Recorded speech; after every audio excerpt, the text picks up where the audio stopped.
Hello everyone, and peace of Christ to all of you. Please invite your friends and let us have a good time together studying a little bit about the cult of Muhammad. All of us, we knew that Muslims, they claim, as their prophet claim, that he went up to the heaven.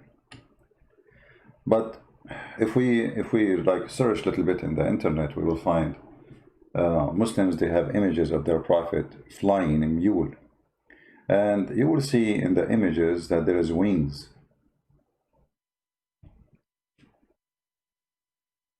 But all my life, I'm studying this cult. I never saw any resource,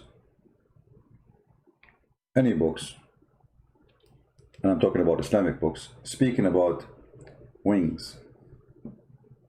No wings. Muhammad never mentioned the wings. Hadith never mentioned the wings.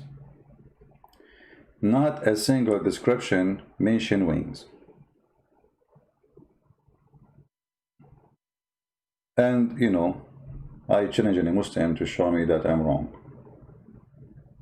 If there's any Muslim, he can show us. I will be happy to see that happening. So where the wings is coming from? You know, when you are a person who make up a story, and you did not give us details, then ideas will start trying to come to. It's like when, you know, if you see those people who build a cabinet in the bush, and you know they use trees, etc. And then after they build it, it looked like a house from outside, but if you go inside, there's a lot of holes in the narrative between the wood, between the trees. They put the whole tree to make a cabinet. They cut it off and they place them in the top of each other, and at the end of each part they make like a curve so they can hook them up together. But if you go inside the house, you will find that a lot of light coming through the wall, a lot of holes. So the builder, what he do in order to close those holes, he start mixing grass and mud, and he fill this area so the wall will look like a wall and no more air and wind and light is coming. And this is what Muslims do. Muhammad, he gave them a house which is in a very terrible shape. His details is funny, silly, and doesn't make sense. So the Muslims, they try to fix that wall which is full of holes by putting their mud there. And this is one of the muds the Muslims, they come with, that al-buraq, he have wings. If we ask any Muslim in the world where the wings is coming from, do we have any Muslim here to help us? Where the wings is coming from? Nowhere. So why you come with the wings? So the answer is very simple. Hello, the prophet, he went to the seventh heaven, so the donkey must be flying with the wings. So they added the wings, even though their prophet never mentioned wings, never even mentioned that the donkey was flying.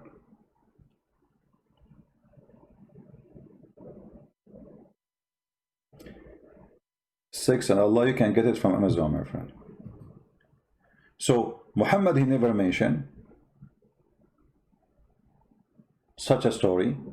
And then if we go to the stories which is mentioned in Islamic books, which is approved by Muslims, we will find the following description. There's many hadith, by the way. I mean, we can read as many as you want from them. All of those, they are speaking about the same story. And we are happy to quote for the Muslims whatever they want.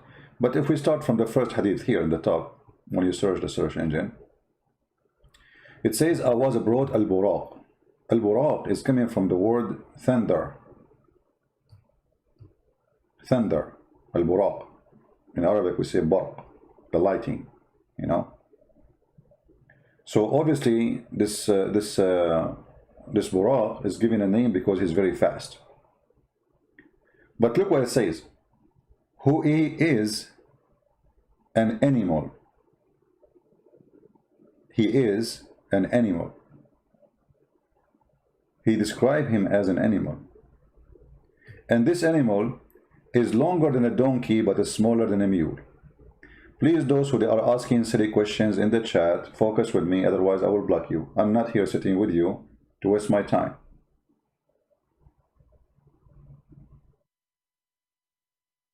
If either you care to listen and the topic is interesting, or take a hike, go watch cartoon.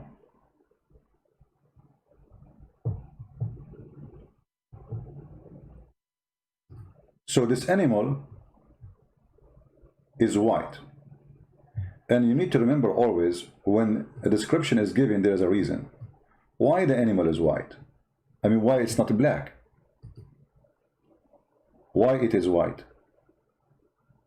Muhammad is coming from a racist culture, and he himself is very racist against the black color. If you remember Muhammad, he said clearly that Shaitan is black. The one who will destroy the Kaaba is black. In the judgment day, Allah will make all bad people like me black, and will make all good people like the Muslims white. And now he is receiving an invitation to Allah in the top of a flying donkey. There's no wings, it's just a donkey. But this donkey, it is in the size between a mule and a horse. It's not too big, it's not a mule, you know, it's not between the size of a donkey and a mule. It's not a horse. And this is white animal because simply Muhammad is going to heaven, and only white are allowed to enter heaven in Islam. He is longer than a donkey, but is smaller than a mule. And you will notice here the hadith mentioned the hoof of this donkey. And here you ask yourself, if Muhammad was going up to heaven, what does hoof have to do with that story? You know what I mean? And you notice here the place of his hoof, a distance equal to the range, like how big this hoof is, how big this donkey. I mean, you just told me he is between, he's smaller than a mule, bigger than a donkey,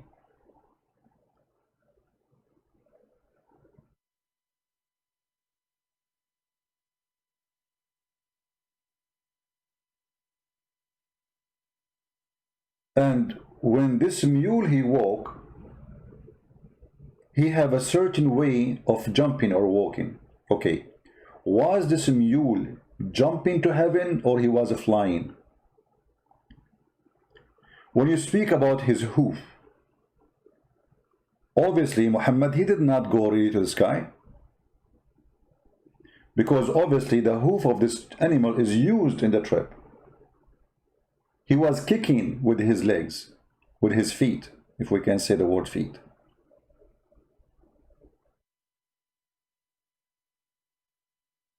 And you will notice here it says, I mounted it and came to the temple of Bayt al-Maqdis. Okay, so the same mule took him to Jerusalem.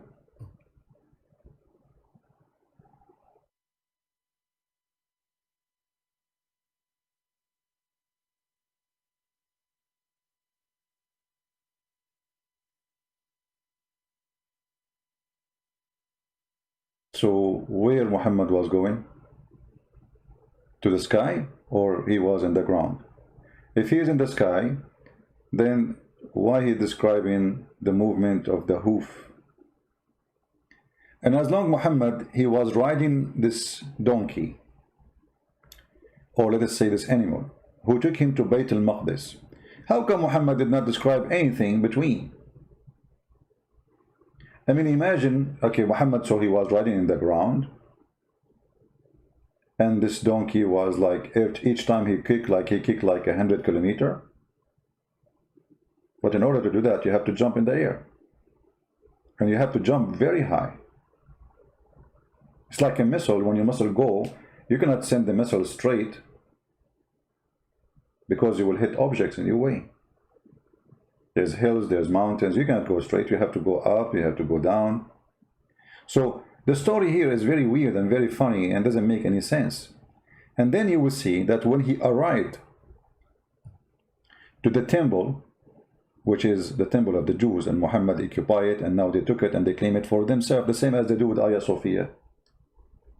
The gang religion, the thief religion, they occupy your land and they take your churches or your temple and they make it Islamic.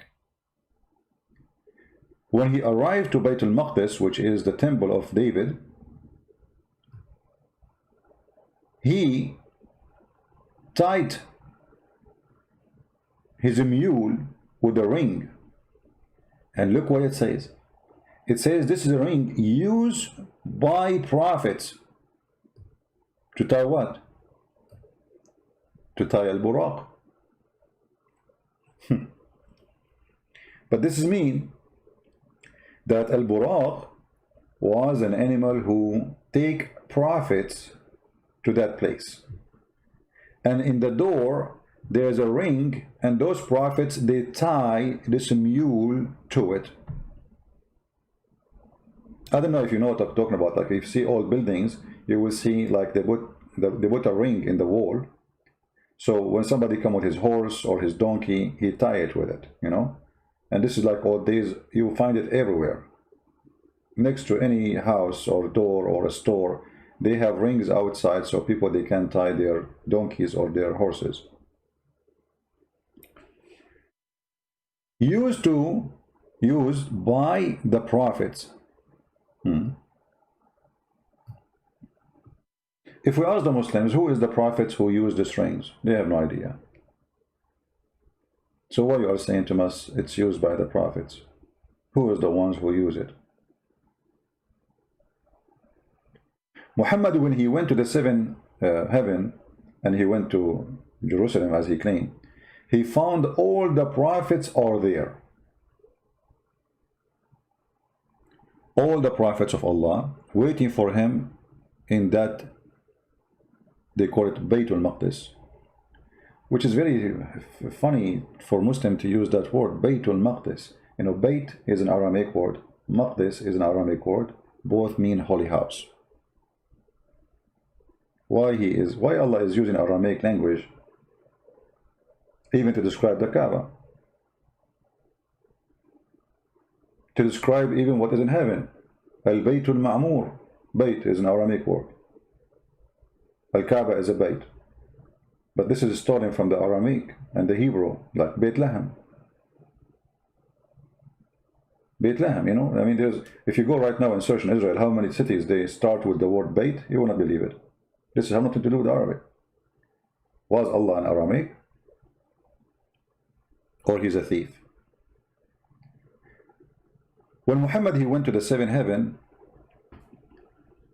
he described that when he went to the house of David, which Muslims they claim it that it is their own,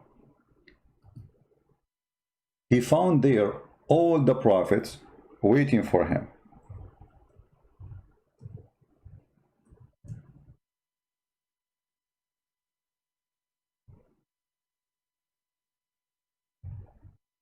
And the Messiah was one of them. Who? The Messiah.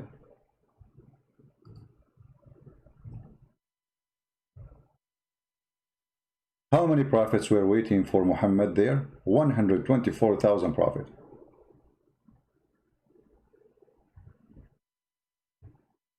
How many? 124,000 prophets.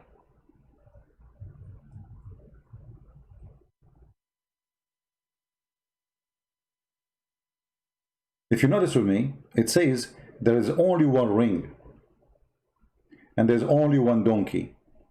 Muhammad, he mentioned that this is a donkey he used to go there.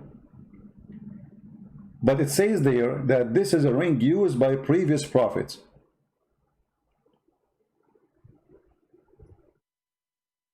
Did they use different donkey or the same al-Buraq? Do we have any Muslim in the chat?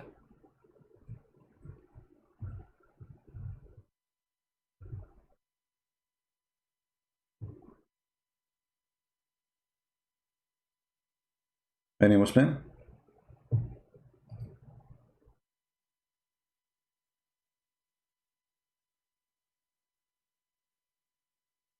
If we go to different hadith, we will find that Muhammad confirming that the Prophet waiting for him there. Let us show some reference.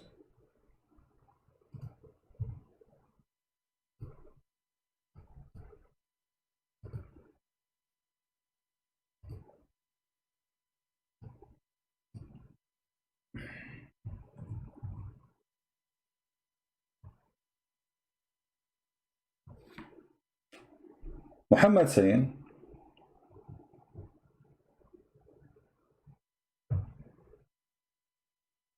when he arrived to the house, it's called Baytul Maqdis, the holy house.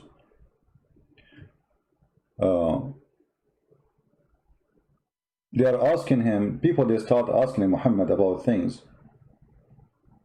There, I mean, okay, as long you went there, tell us what you saw there. Muhammad could not prove anything of what he mentioned. There's people, they went there before him.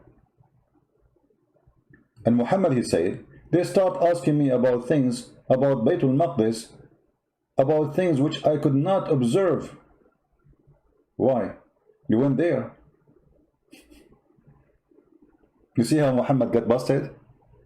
When he started telling his people that yesterday he went to Jerusalem and he visited the place, people, they start asking him, okay, tell us what you saw there. We went there before you and we know what is there.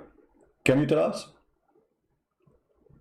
Muhammad's excuse is, I was asked about things pertaining to Bayt al-Maqdis, which I could not observe, between two brackets, in my mind. What? So you were there, but you can't describe it?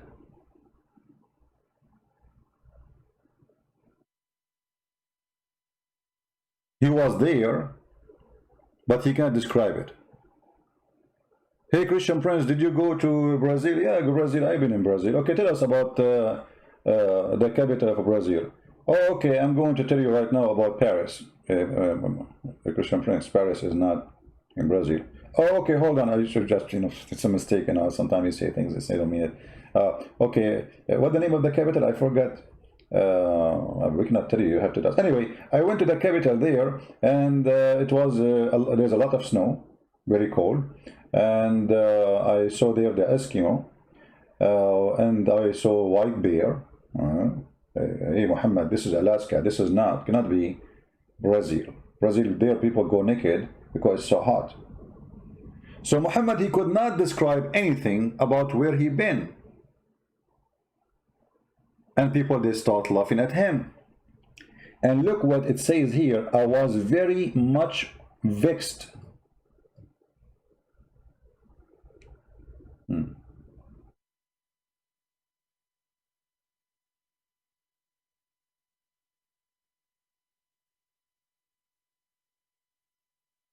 He was very sad, very upset. He could not prove anything.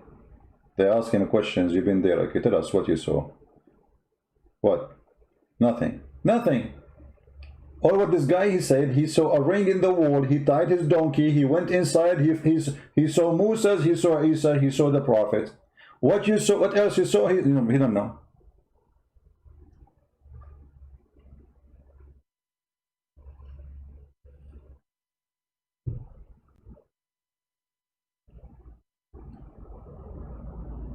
Any Muslim have an idea how to answer this? Isn't it obvious that Muhammad is a fraud?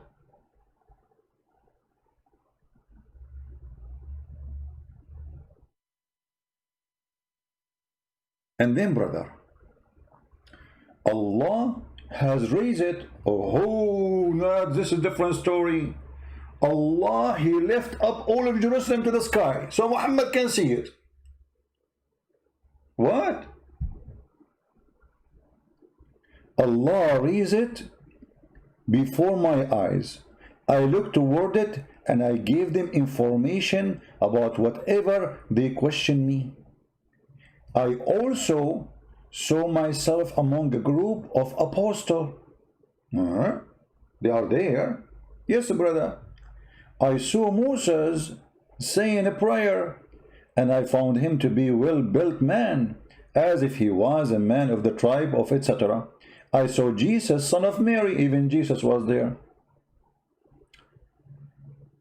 offering a prayer for all men. He had the closest resemblance of Urwa. Jesus, he looked like Urwa. I saw Ibrahim. I mean, we go back all the way to Ibrahim. Abraham is there too. Okay, all those prophets, are they dead or they are alive? As I know, according to Islam, all the prophets are dead except one. His name is Jesus the Christ. They call him Isa. So what do you mean you saw Ibrahim, you saw Moses, you saw... Are they dead or not?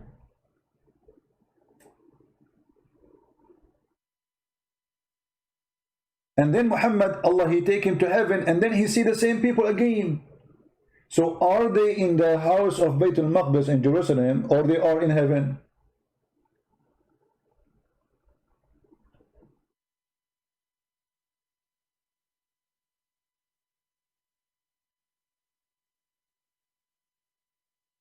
The story even get funnier and more stupid. From Ibn Abbas, he said that when he went to Jerusalem, he found all the prophet there. Let us see if we can find the hadith. This can be found in Musnad Ahmad by Imam Ahmad. Let us see.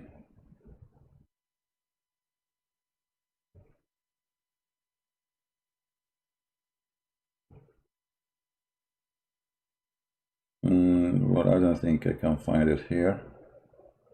I don't see it. Yeah, this search engine is horrible. But we can find it in an Arabic book. Give me a second.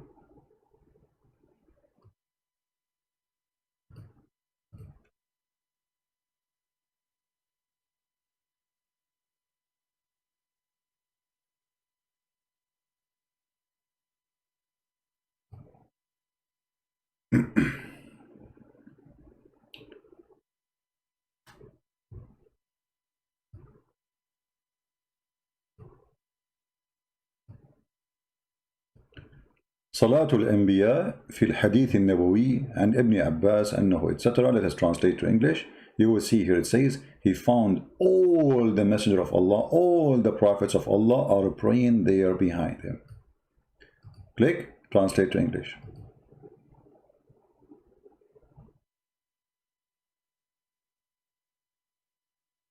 The translation is not coming correct. He turned, he found the prophet, Ajma'un, all the prophet, with no exception, they are praying with him. Do you see it?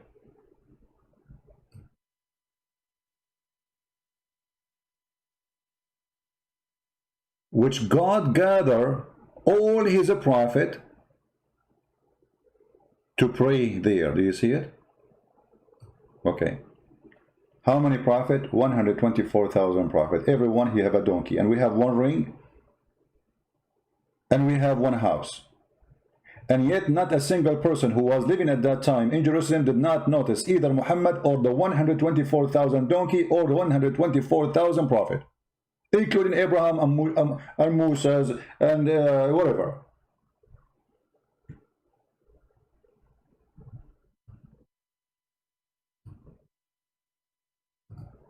All the prophets were there.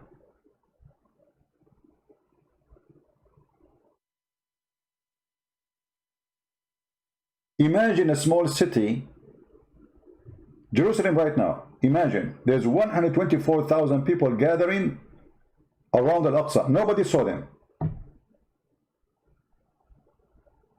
Nobody witnessed such a thing. Only Muhammad saw that.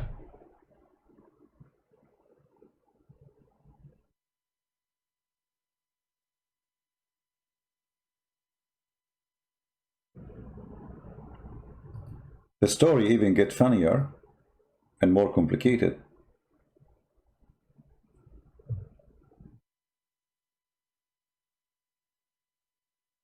Muslims are not even sure if Muhammad he went up to heaven first and then he went to Jerusalem, or he went to Jerusalem and he went up to heaven after. Why? Because Muhammad he is a fraud, he contradicts himself. If we go back in the hadith here, based on the story here, Allah took him first to Jerusalem.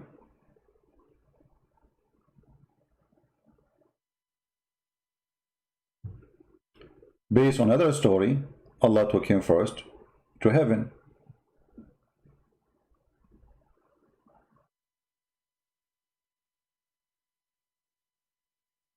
Which one happened first?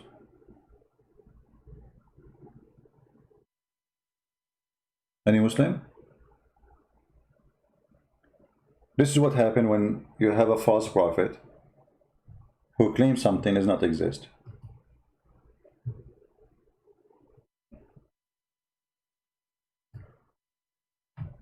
When Al-Buraq brought to Muhammad, the Buraq have a saddle on it. And Muhammad he asked Jibreel, this is all for Muhammad, which means him? Jibreel he said, by the Lord, there is no one more honorable to your Lord than your Lord than him. Him? Aren't you talking to him? Who's talking to who now? He said, then he started sweating badly. What is that? Muhammad he got dirty before he go to heaven? A sweat is a form of piss.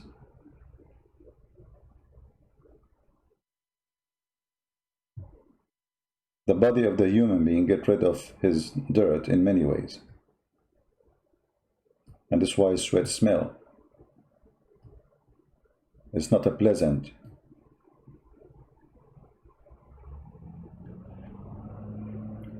I'm trying to find if there is any Muslim in the chat want to say something. Do we have any Muslim? He oppose, he don't agree.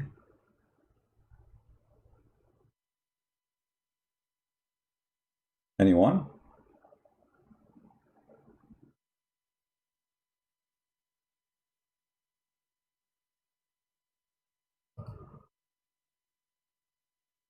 Remember, Muhammad before he was taken to heaven, Jibreel he cut his stomach, he took his his liver, his kidney, he took his heart, he took his everything out, and he washed it with the water of Zamzam. And now Muhammad is the second Muhammad is going to heaven. Now he's sweating again.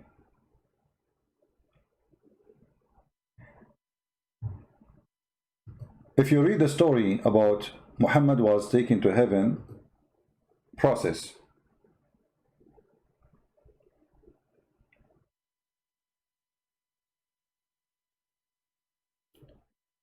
you will notice something Muhammad he said, maybe many of us did not give it attention. Let us find the hadith.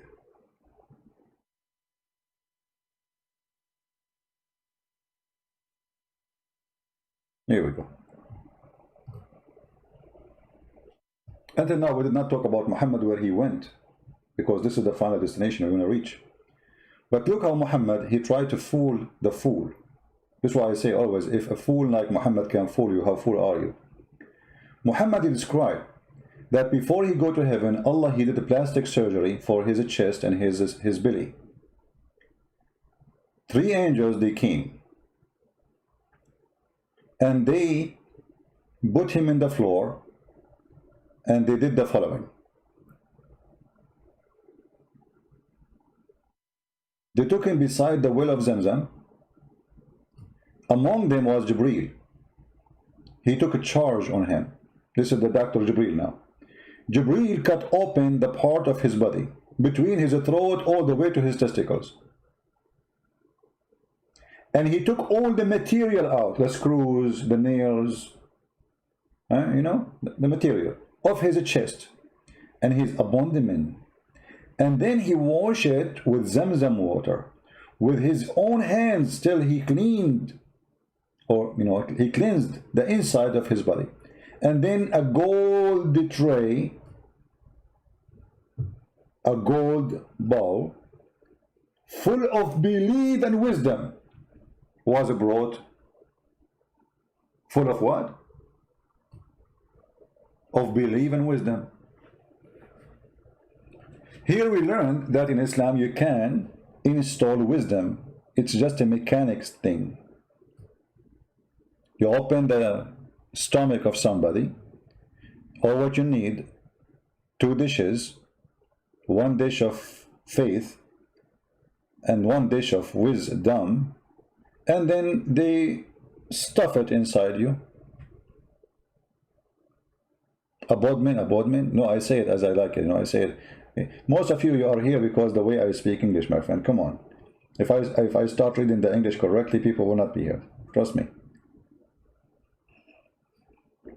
It's abandonment. What's wrong with you? Are you better than the Prophet Muhammad?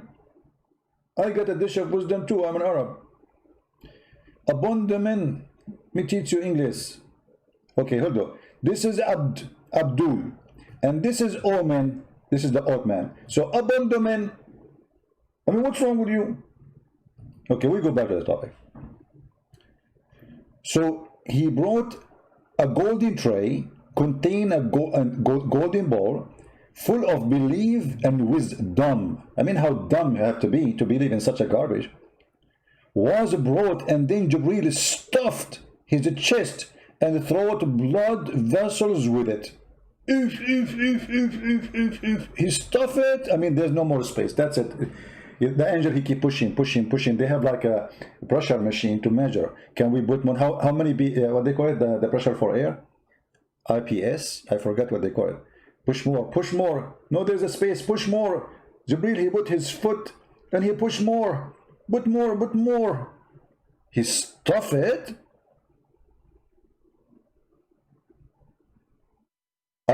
What? Yes, brother, he stuffed it.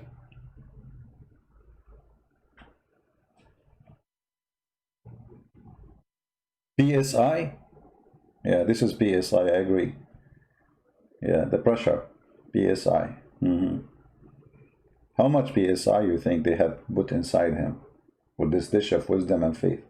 So in this garbage religion, the Muslim, they say to us, Islam is scientifically accurate, Islam logically accurate, Islam is makes sense. Yeah, it makes sense that there's a prophet, he got his faith in dishes. It makes a lot of sense that wisdom is installed inside his belly.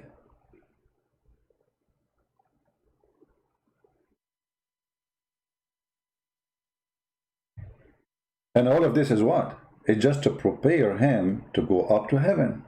Okay, hold on. The surgery before Muhammad was taken to heaven. How long it took all this process? Remember Muhammad, nobody saw him. Even his wife, she said, he was next to me. He did not move. He was next to me all day long, all night. He's in bed. Muslims, to solve this problem, they say, Allah, he took him by his spirit, but not his body. So if Allah will take him by his spirit, so why he is doing this plastic surgery for his chest? Just to solve this stupidity and how Muhammad get busted. If Allah take him by spirit, he did not take him by body. The body of Muhammad was next to Aisha. Aisha, she witnessed that Muhammad did not go anywhere. Muhammad get busted. And now we have to fabricate, says Muhammad was sent to heaven or taken to heaven by his soul, not by his body. But as you see, this is physical surgery.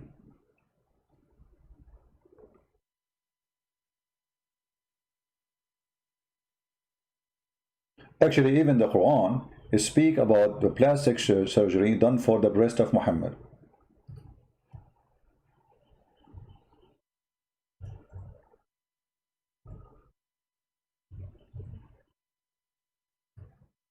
Chapter 94, verse number 1. Have we not expanded the breast?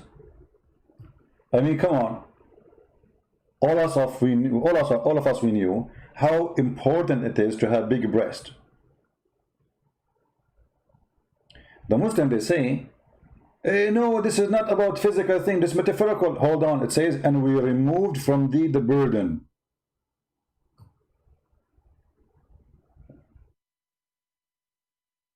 But isn't it, this is what exactly happened?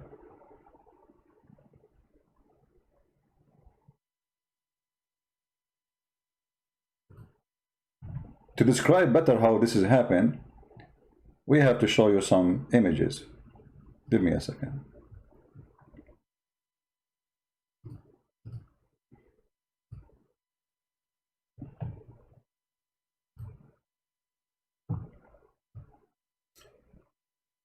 Again, for those who do not know, we publish my book in Polish language for free, and I posted the link in Patreon, and we post it in the Arabian Prophet account.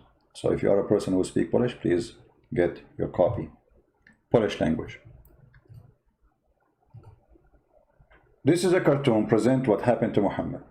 Okay, so when the Muslims, they try to lie to us and try to find a way to hide the stupidity of the story, and they say, oh, Muhammad, he was taken to, by the way, most of Muslims don't agree with the saying this, but this is just a solution when the accusation comes.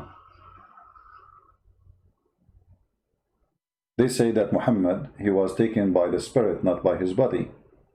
But Muhammad is talking about physical treatment, surgery, cutting literally his chest and his stomach, and taking all the material from inside out, and then washing it with the water of Zamzam, and then putting it back. So if Allah want to take Muhammad by his soul, why he care for his kidney? And you notice here the Quran comparing the sin inside you is the one in your stomach, because what the Quran says, and we removed the burden. And this burden was so heavy, breaking his back. How bad sinner Muhammad was.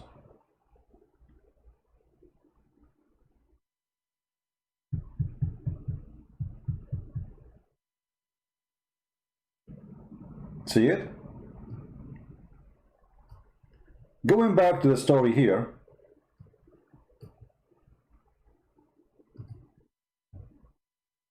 after Muhammad, they install inside him a dish of wisdom and dish of faith, which is very funny, hilarious, stupid. Let us make a vote here. Who is a Muslim here believe really that faith and belief can come in dishes? Who agree with Muhammad? Who is a Muslim? He is proudly convinced that faith and wisdom, they come in dishes, and we can install them inside the person.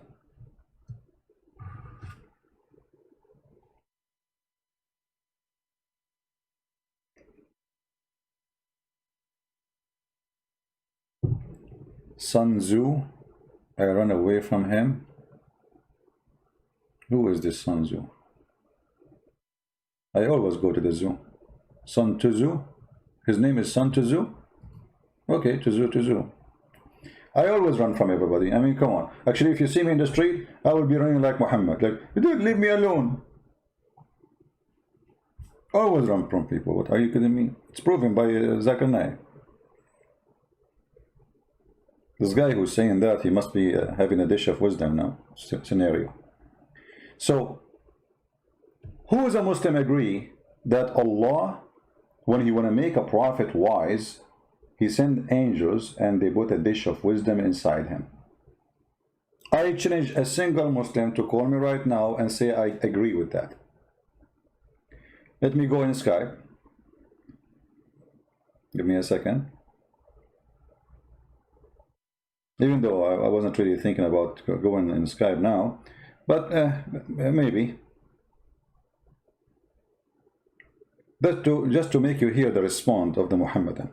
And this guy who says Tzu, what his name, Tzu? Call me Tzu.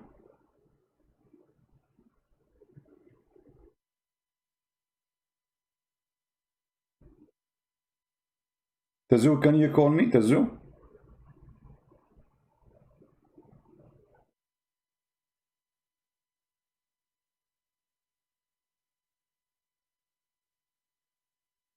Where is Tazoo?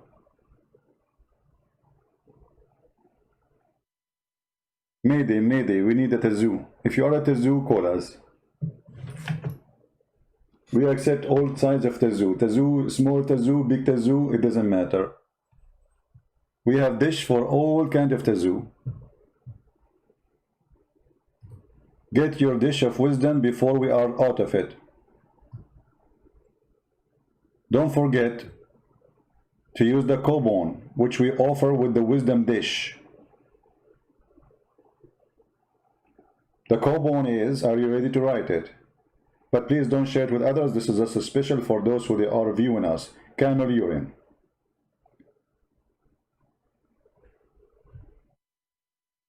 We continue, because I'm sure no Muslim really dare to be proud about such a story, about a dish of wisdom and a dish of faith. And what is making it more horrible, the Muslim, they say that Allah, if He wants something to happen, He say be is going to be. How come Allah, He cannot make Muhammad smart? And by the way, Muhammad telling us this stupid story after they did the wisdom surgery. Are you getting my point? I mean, how fool was Muhammad before the surgery? Muhammad before the surgery supposedly was not wise. Allah, He have to do adjustment. Don't bring me this donkey here. Hey Jibreel, go, come on, open his chest, take the liver, take the stomach, take all the things we do not need there, and please just do something. You know, I cannot bring him. This guy is an idiot. We have to fix him. I mean, isn't he qualified to go to heaven?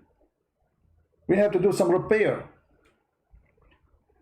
So, Allah, what kind of repair you want me to do? What do you mean kind of repair? You have to do everything. You have a dish. You need dish of wisdom, big one, and you need a dish of faith. Prophet, he don't have faith. He don't have faith. He's an idiot. He don't even know what faith is about. Actually, the Quran says that too.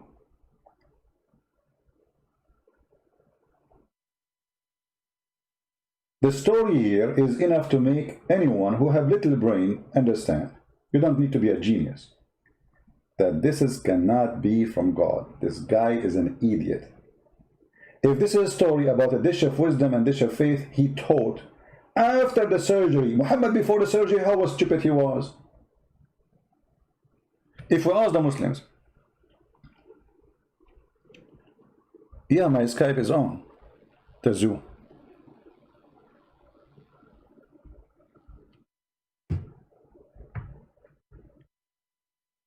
If Muhammad after the surgery is telling us such a stupid story, Muhammad before the surgery, how stupid he was. However, let it go. I mean, it happened. And Allah, brother, if you want something to happen, He say be is going to be. But Allah could not fix Muhammad. He have to send angels, do mechanic work, take all the screws, polish his stomach, wash it with the what? You have to wash it with Zamzam water, which full of arsenic. Go and watch the BBC investigation. Arsenic.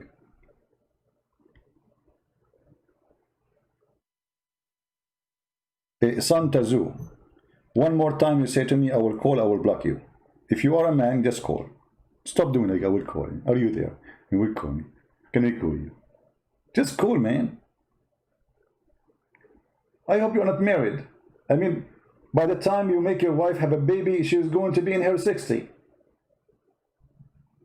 Are you in the bedroom? I'm coming to you. Get ready. Are you there? What, do you need a dish of wisdom or something? Just call. Unbelievable. I will call you. Are you there? I'm calling. Can I call you? And nobody's calling. Here we go.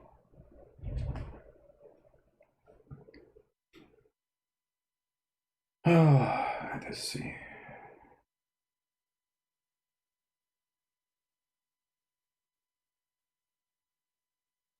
Somebody sending me a message saying Allah is a clown. I mean, guys, don't send me messages like this. We have a chat. Don't send me anything in Skype, otherwise I will block you. Allah is a clown. Thank you for telling me. I did not know that. I just noticed. Okay. So as you see, here we see that somebody taking advantage of the naive. Those stories maybe they can go through in the time of where a person he can ride a broom and he fly with it, you know, and Harry Potter, the Lord of the Ring. Actually, Muhammad he have all those stories. Muhammad he told the Muslims about Sulaiman. He have a flying carpet, flying horse, ring. He controlled the genies and he controlled mankind and all things in the world by his ring. And then Sulaiman he lost his ring because genie he came to his wife. Her name is Jarada, Al-Jarada. And when Sulaiman was doing poo-poo in the bathroom, he don't take his ring with him because this is the ring of Allah.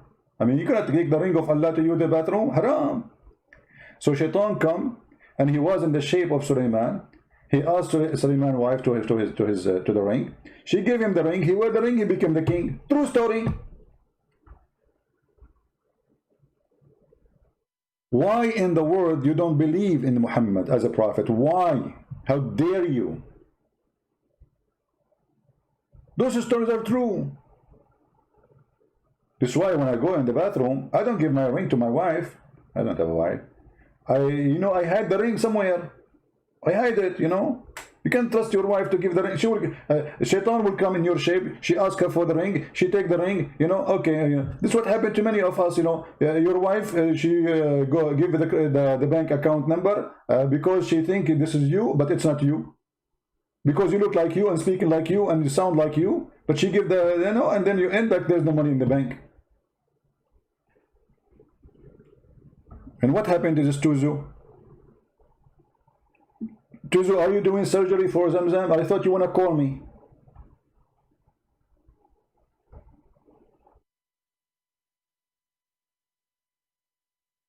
What happened to this Tuzu Muzu? Ruzu?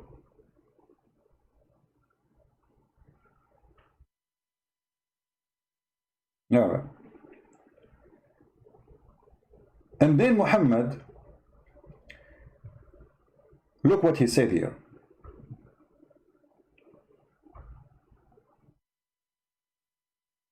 Jibreel, after he stuffed his chest on his throat,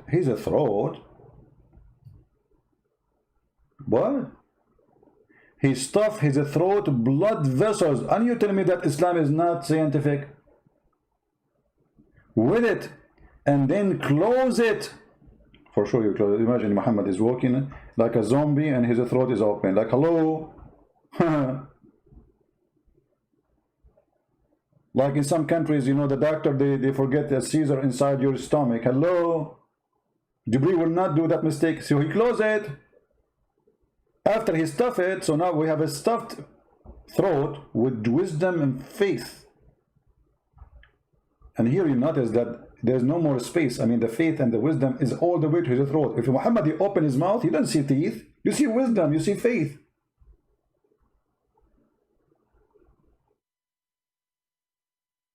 A Muslim saying, I was destroyed by a woman, her name is Fifi. Your woman, her Fifi, her name is Fifi because she don't dare to call me.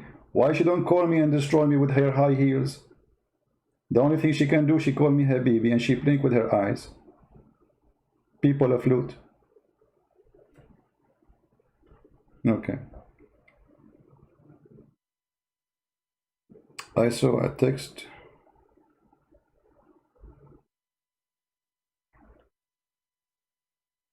Tuzu, call me.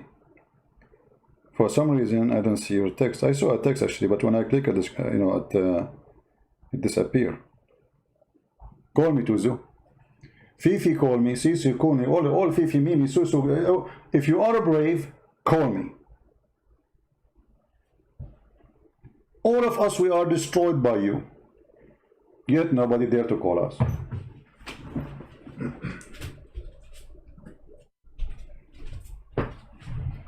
Do you remember Mimi Hijab, who played my video saying to a Muslim woman, suckle me? He cut the video. His sister, Mimi Hijab, his sister, she was saying Jesus was having sexual relationship with his mother. And he played exactly the same audio. But he cut off the part, the filthy woman, she is saying that. I was quoting Muhammad saying, suckle me. Do you dare to say to the Muslims that this is the quotation of the Prophet? And you filthy, you say Christian Prince is a sexual predator for quoting your Prophet? How evil you are. You are saying that your Prophet, the one who I was quoting him, is a sexual predator?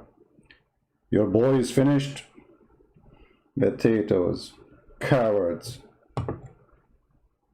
and we destroy you. Let us continue. After Allah, Prophet, the surgery is done for him.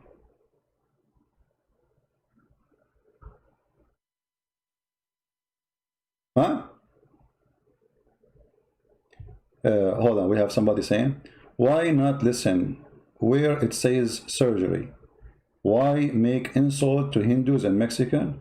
Just get out of here. Who is insulting Hindus and Mexican? If I say Hinduism is false, I'm not insulting people. I'm saying it's false. And Mexicans are my best friend. You're a potato donkey. You see how they try to bully you? Making fun of Mexican. Where I did make fun of Mexican? Hello? Cowards like their prophet. Bully. The nation of bully. A shoe of a Mexican is better than your prophet. Stupid idiot. Which one tastes better? The Quran, which the goat ate it, or Taco Bell? The answer is so clear. Taco Bell.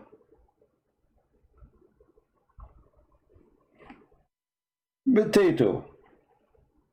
Now listen carefully. After the prophet, his chest closed, now he is ready. See, right away they close his chest. Muhammad, he woke up from the surgery in a second. Stitches. Muhammad is ready to go. Muhammad, he opened his eyes. Are you guys done? Actually, his eyes was open, by the way. He was doing the surgery. He can see because he's describing what they are doing to him. Muhammad, when the surgery was done to him, his eyes was open and he was watching. Otherwise, how he can describe what they did? You see, the one who described what happened, it was Muhammad.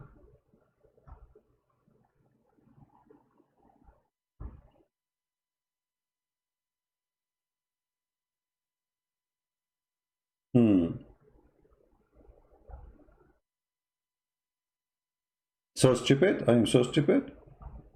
Why you don't call me Muhammad Kader and tell me that I'm stupid? Tell me why I'm stupid. What do you think?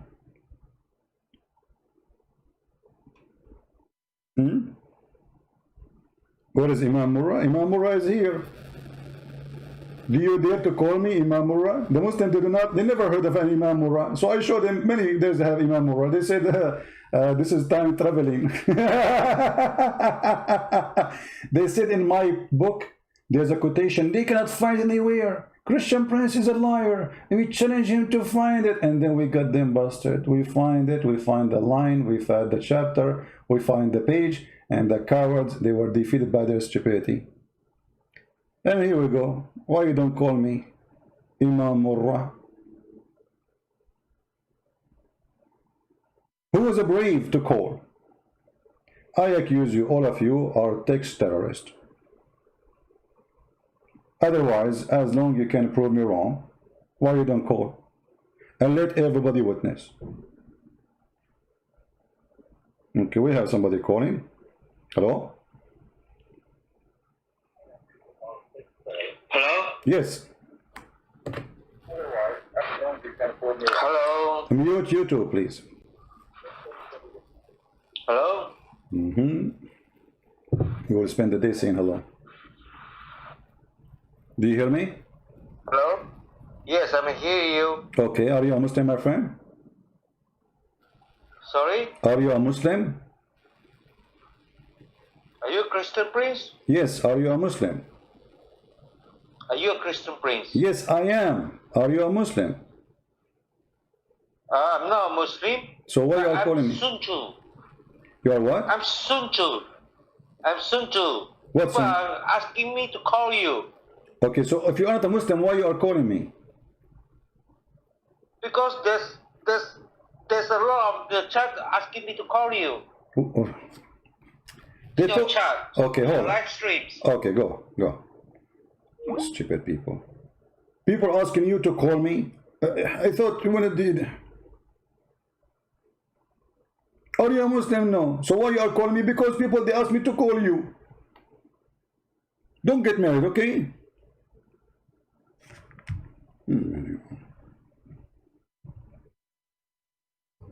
We thought we got a fish. It turned to be a chicken.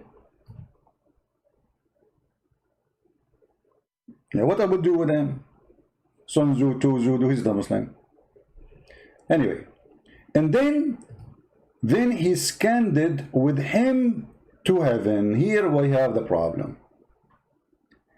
You see the name of the video, the title, the heaven of Muhammad, where it is located. I mean, how in the world we can be confused? It says, and then he scanned it with him to heaven. In Arabic, it says as-sama. You remember when Muslims, they start debating me, saying that sama does not mean heaven? You remember?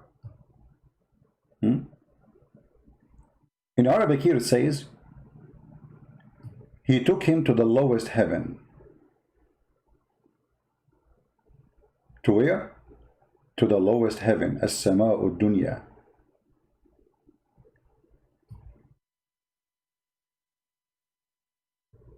If you read with me carefully, he took him up to the heaven, and this is the lowest heaven. You see, translation here, by the way, is a stupid translation. It says the heaven of the world. No, this is not what it says. As-sama'u dunya. This is a phrase coming from the Quran.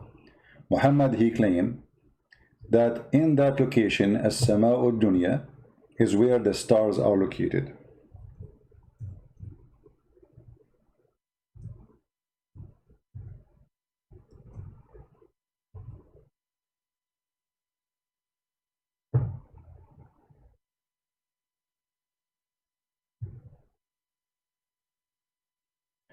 Let us see the verses.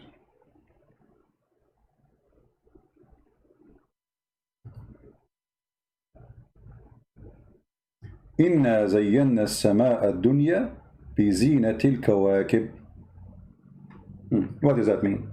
Allah decorated the lowest heaven with the planets. Where are they? Those planets and the stars, supposedly they are in the lowest heaven. So this is where Muhammad, he went in the beginning.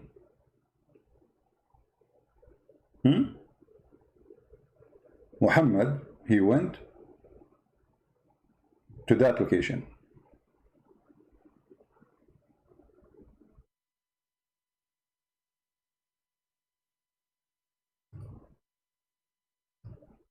So Muhammad, right away, he arrived to the location where the stars are there. And you notice here, Muhammad described nothing between. Guys, do you notice with me? To go, let us say I want to go to the sun, and the sun is one of the most closest stars to us. The sun is the closest star to us. How many years I need to go to the sun? In the speed of light. The Muslim, they say, do you remember when the Muslim, they call me and they say that the angels, they move in the speed of light? Do you remember when the Indonesian boy, he called me and his relativity of time? Isn't it Allah, he said in the Quran, in the Hadith, Muhammad, he said that the angels are created from light? So this is their max speed, light. How many years you need to go to the sky where the stars are with the speed of light? And in order to reach the speed of light, you have to be with no physique, with no particles. See, the reason the light is so fast than other things, because there is no resistance for the light. When your body has particles, especially if it's big, then you will burn, first of all, before you leave the zone of the earth, or if you are coming to the zone of the earth. The body will be demolished. So how Muhammad, he went all the way to the lowest heaven where the stars are located, and right away he's there in the top of a flying donkey, which is not having wings, and an angel is with him. So the angel cannot exceed the speed of angels. Look what the Quran says about the speed of angels.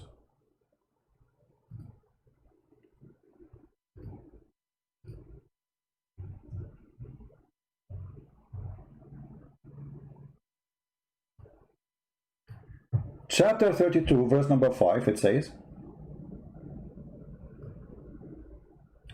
He rules all affairs from the heaven to the earth. In the end will all affairs go up to him in a day. I mean, this translation is stupid translation. Let us change it. This is Yusuf Ali. I think Yusuf Ali was, I don't know, taking too much hashish.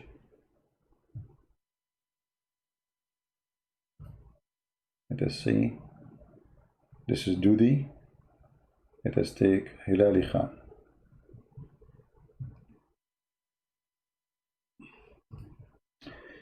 You're welcome, our friend from Poland. Please don't forget, if you are a person from Poland, to copy the link, share it with all Facebook pages, etc. So more and more people will know about it. We need to tell the people, it's for free. I mean, no charge, it's for free. So tell your friends about the book, share it in Facebook, let them download it, and download and put it in different link, because this link might disappear later. All right, so download the book, put it in G Drive link for free, and you know, Gmail Drive, I mean G Drive is for free. You can just load as many files you want. It says here that he arranges every affair from the heaven to the earth. Then the affair, it will go up to heaven. Those are the angels. In a day, space wherefore of 1,000 years of your recounting, i.e., recounting of our present world time. So in order for the angels to go up to heaven, they need how many years? People, how many years the angels they need to go to heaven? 1,000 years.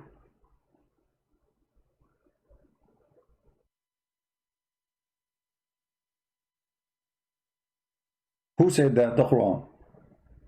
But here does mean there's somebody is lying. Muhammad, he went all the way to heaven. He went in the same time, in the same period of time, one night, during the night, nobody saw him, to Jerusalem. He spent time in Jerusalem. He met all the prophets. He prayed there. He went to the seventh heaven. All of this in maximum 8 or 10 hours. But the Quran says you need 1,000 years just to go. 1,000 years to come back. If the distance from here to there is 1,000 years to go, round the trip will be 2,000 years. Here you see how stupid the one who made the story after the surgery. Remember, Muhammad here, he got a surgery, and they install in his blood vessels and his throat, they stuff it with wisdom and faith. Muhammad the fool, he forgot that he said already that it take the angels 1,000 years to go there. We have a Muslim is calling. Let us see. Hello? Hello. Yes, Mr. Jihad, how are you? Yes, I'm calling to refute some things you're saying. Go ahead. So what you have to understand about a lot of those verses in the hadith, or those hadiths that you were discussing about, you know, Muhammad and the flying horse, this is metaphorical. And no, hold on. When you say it's metaphorical, do you have a proof? My friend, listen, if I'm going to have a debate, stick to the Quran. Don't come to the hadith. Stick to the Quran, because this is the word of Allah. Okay. The hadith is something which is debatable. No problem. But I'm saying to you, do you have a proof? I did not say to you, where you stick as you want. You can be any glue, you stick yourself anywhere you want. I'm asking you, do you have a proof that this is metaphorical? If there is any single scholar agree that this is metaphorical, not even one. So you are coming with a new Islamic sect, which we never heard of, claiming something nobody believes in. Are you a Muslim for sure, or you are a Hindu? Can we just stick to the Quran? You can stick as much as you want, no problem. I'm saying to you, if there is any Islamic sect agree with you, Is the Sunni agree with that? Is the Shia agree with that? What? No. As a matter of fact, I know that they do not agree with it. But I'm saying, well, let me tell you, there are some. If you watch in Arabic language, some shuyukh on Memory TV, they are going through Sunni ones. They are going through and saying these hadith are false. As a matter of fact, you could say that some of these hadith are insulting the Prophet sallallahu alaihi wasallam.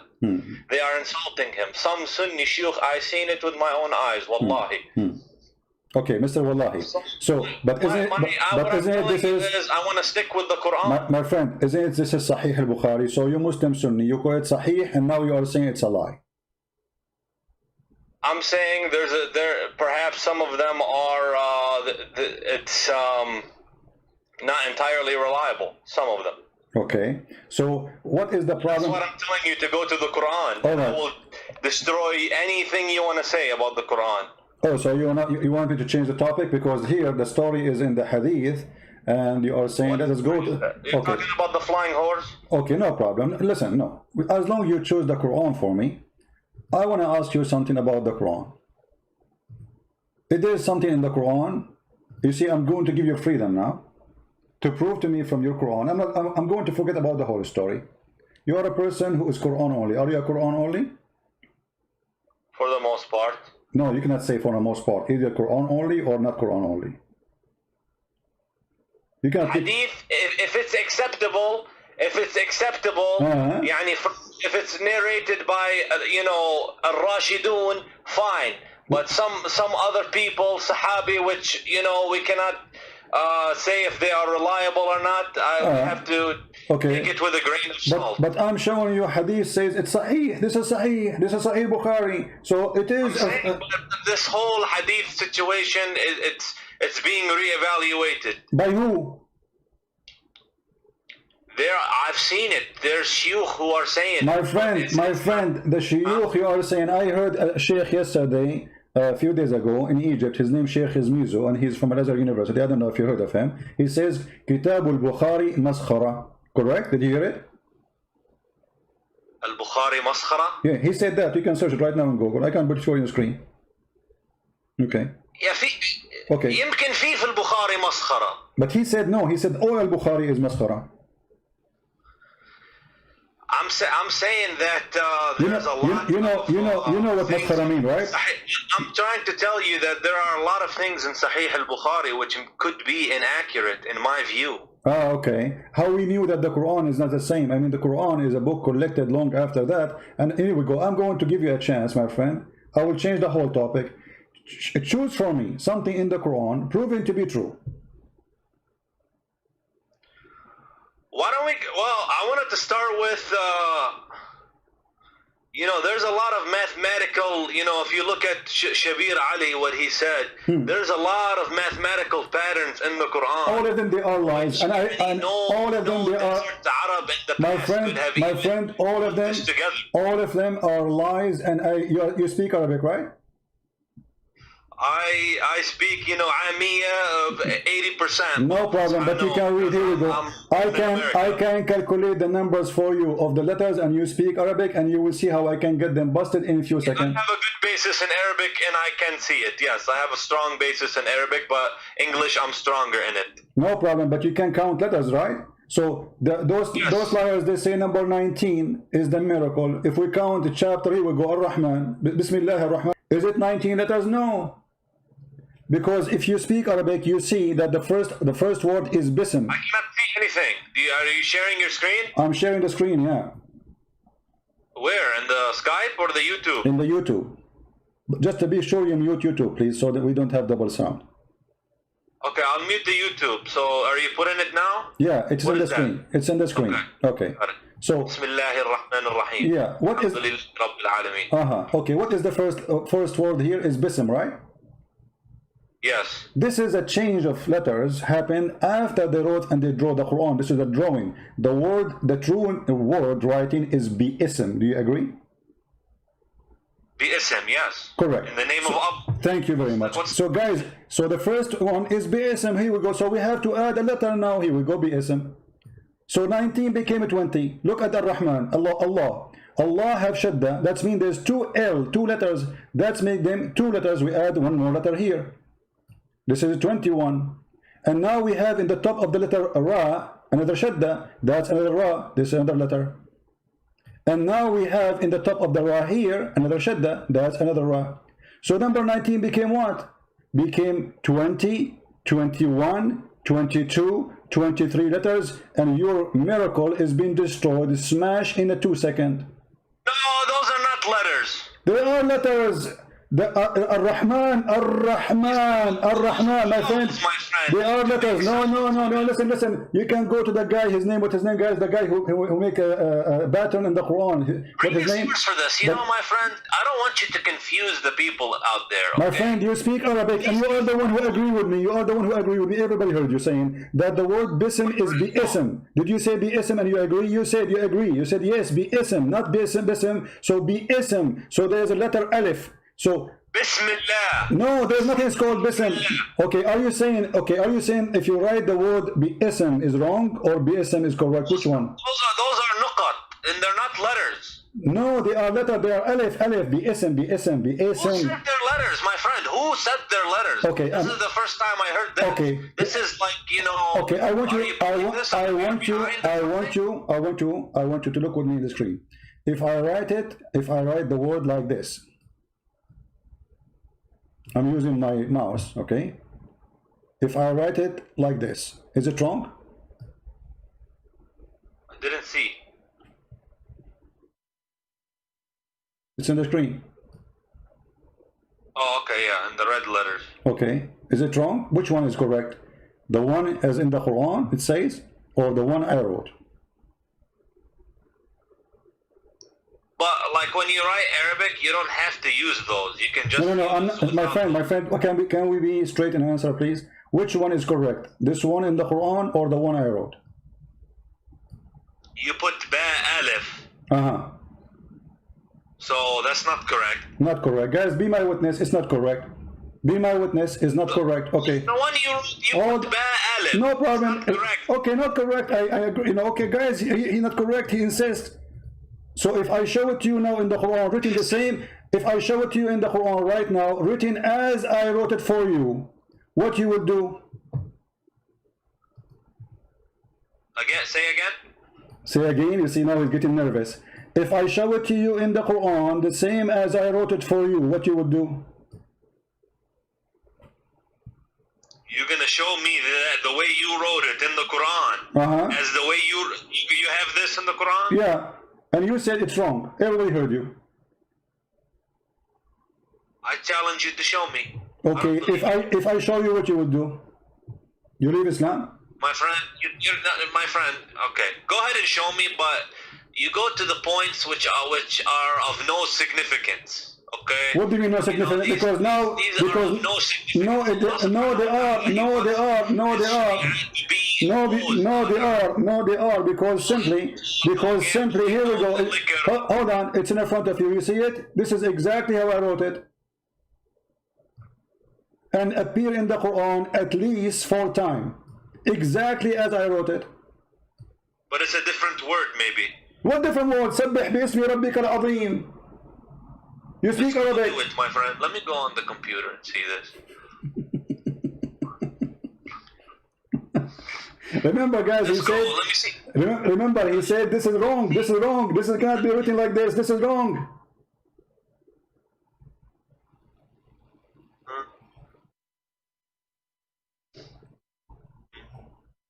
سبح باسم ربك الأعلى العظيم.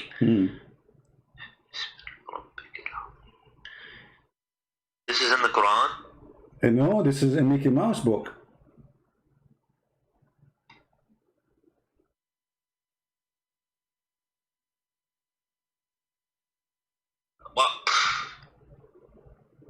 Well, I don't know. What do you mean? I don't have an answer for that. So the miracle, the fabrication, got busted.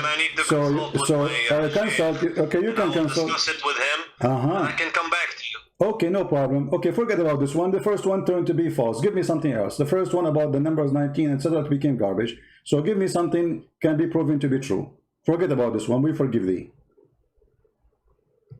Something else which is proven to be true? Yeah, to be true in the Quran. Something the Quran says. He had many prophecies which came true. Like what? Okay. The Quran, it prophesies the Big Bang Theory. Really? Where? Wallahi, I will have to look it up. I need to, I will mute you for a minute and I will find my source and come back. Okay. I will be waiting for you. If you don't know how to find it, I can help it for you, you know. I mean, it's okay. I mean, it's we help each other. There's a verse which it's a Big Bang, okay? And I know it from a scholar, and I will find it. I can find it for you in a second. Here we go. Chapter 21, verse number 30. It says, أولم يرى الذين كفروا إن السماوات والأرض كانتا رتقا ففتقناهما وجعلنا من الماء كل شيء حي. So do you agree with this verse? Yeah. Do you agree with it? Yeah. Are you sure? So this is something, and I am, you know, when it comes to Islam, I come from a logical perspective. Oh, that's wonderful. Logical. Logic. Okay. From understanding. I like that, my friend. Jihad. Listen. It says here, don't the believers see? Does it say see? Alam yara? Awalam yara? Correct? Or I'm giving false translation. Awalam yara. What the word yara mean? What is it? Awalam yara. What the word yara mean? Yara? You know, as I said, I'm not 100%, so as a matter of fact, that specific word, I'm not completely sure. Yara, ra'a, see. Don't they see? It says don't they see? Correct? Yara? Don't they see? Even read the translation. It says, don't they see? Okay. So, don't they see that the heaven and the earth, they used to be joined together? Is that the Big Bang? Here it says this. Yes. Okay, hold on. Yes. I like it how excited you are. It says here, didn't they see in the time of Muhammad? This is something they see. Do we see until now the Big Bang? We never saw it yet. This is theory. Nobody saw the Big Bang. It says, أَوَلَمْ يَرَى الَّذِينَ كَفَرُوا. Don't they see? Is that something you see? Allah spread them apart. No problem, but he's saying, okay, no problem. Guys, Allah spread them apart. Spread apart what? He spread apart the heavens and the earth, and this is the Big Bang, and okay, it becomes, so you are saying that the Quran says there was earth and there was heaven and we separated them, correct? Yes. Okay, correct. But the Big Bang doesn't say that, because you just admitted that there is heaven, there is earth, we just separated them. The Big Bang doesn't say that. It says there was nothing. There's no earth. To say that. You are the one who said that. You are the one who said there was earth, there was heaven, and we just separated them. So this is not the beginning of the creation. This is an inference. What inference? My friend, it says, "Awalam yara," don't they see? And then they separate the heaven and the earth. So what happened? What the Quran saying? The earth and the heaven, they used to be. Which comes much later in time. Okay, hold on. Okay. What the Quran says, but you can infer based off this. Okay, hold on. That's what it's referring to. Jihad. You see, the problem with you, Mr. Christian, is you take everything so literally. Like 100 times literally.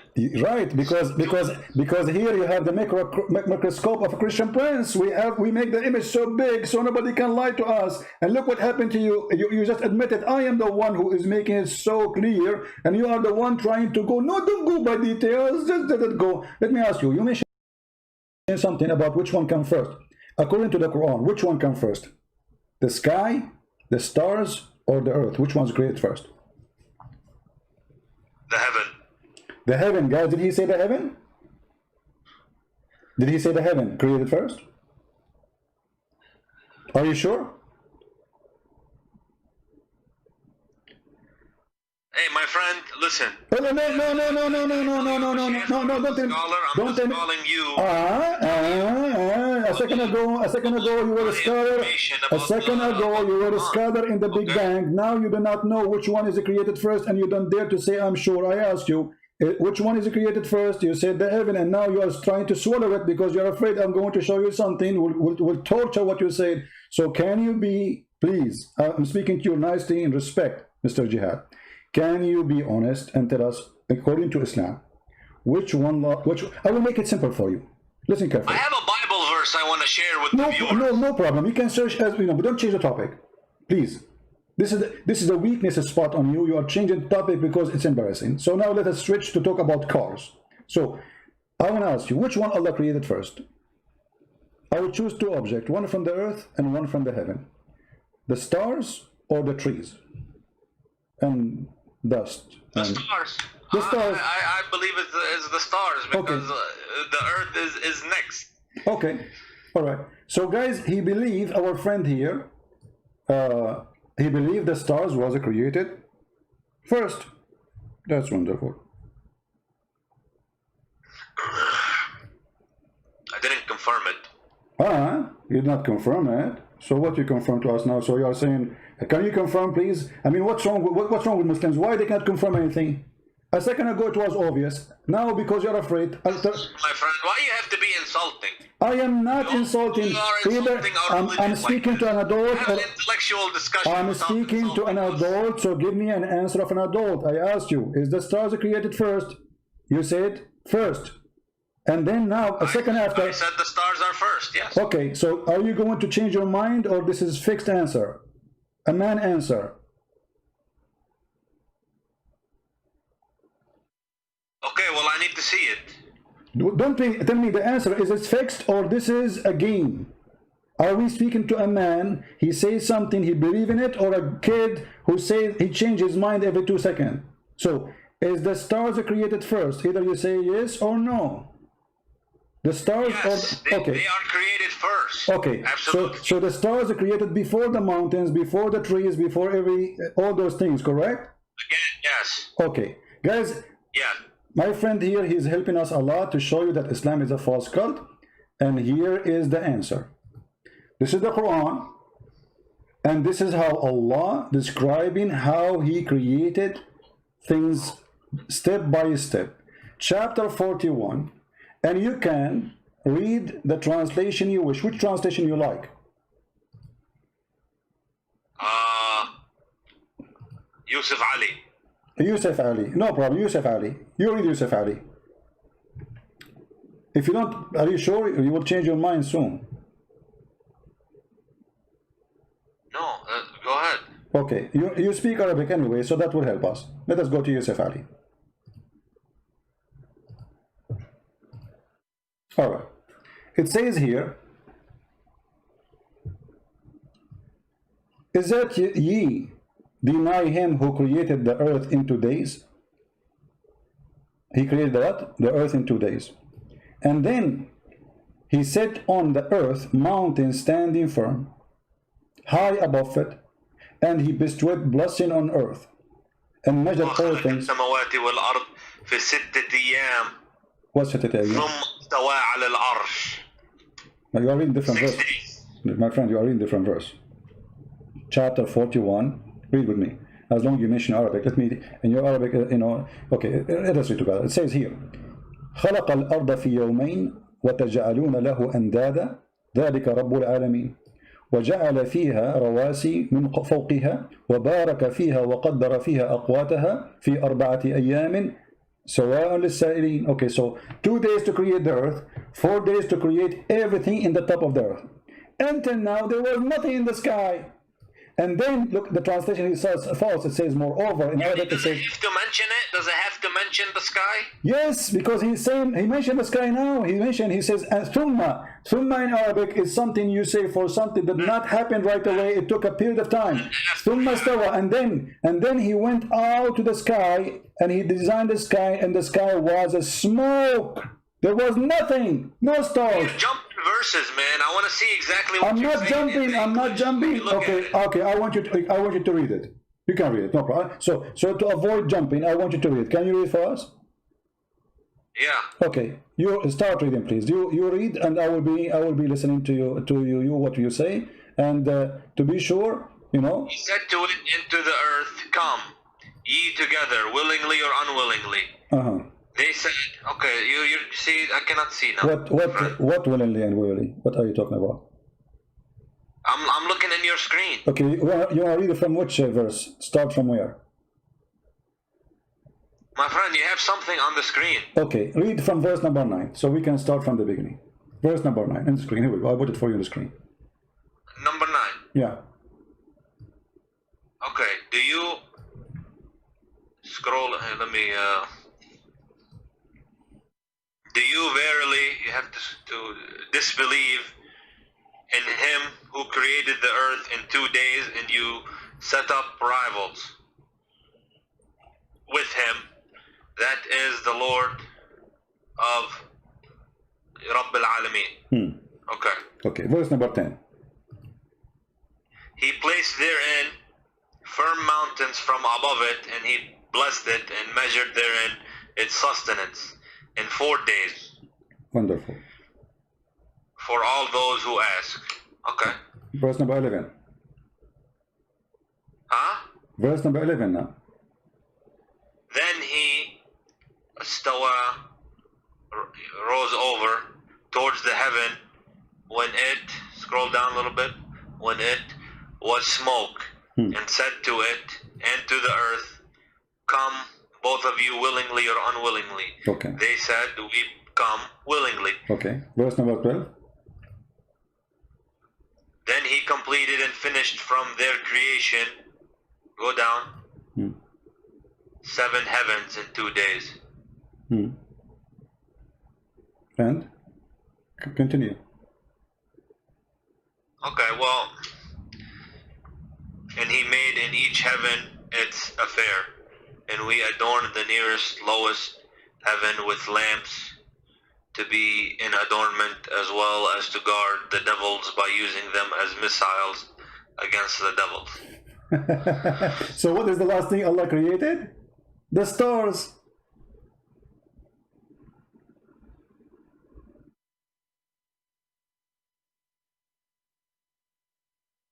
Okay, what's your point? What my point, I asked you which one Allah created first. He said for sure the stars. Why? Because you are a believer in the Big Bang.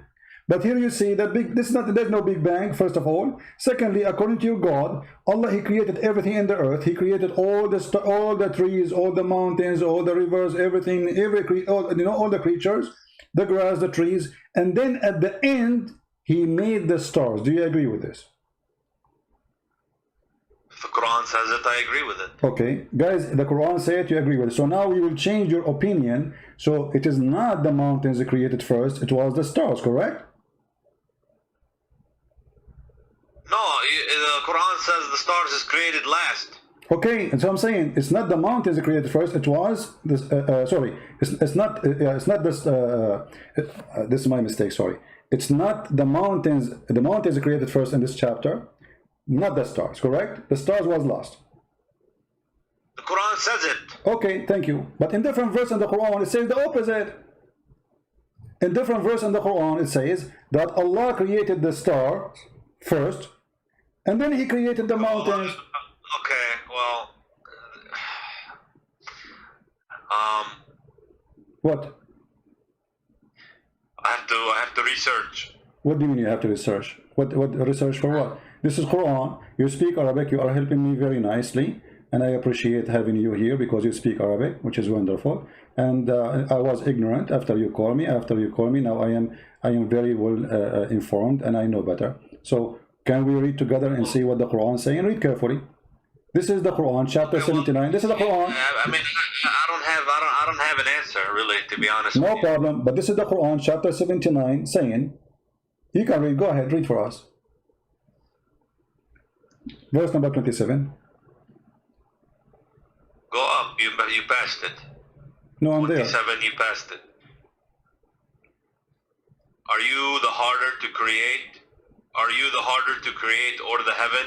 He made it. He raised high its height, then put it into a right good state. And He made dark its night and brought out its light.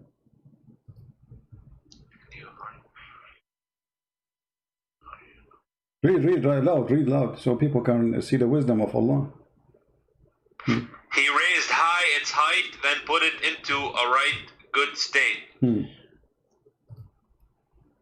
he made dark its night and brought out its light. And the earth, he expanded it after that. Okay, hold on. And the earth expanded after that. And then he brought from water and postage. Where does it say stars? Okay, but you see, he made the stars here. It says here. Show me the word stars. Okay, guys, show me the word stars. You speak Arabic, don't you speak Arabic? It says وَأَعْطَشَ لَيْلَهَا وَأَخْرَجَ ضُحَاهَا. He made the night and he brought the light. He was talking about the heaven.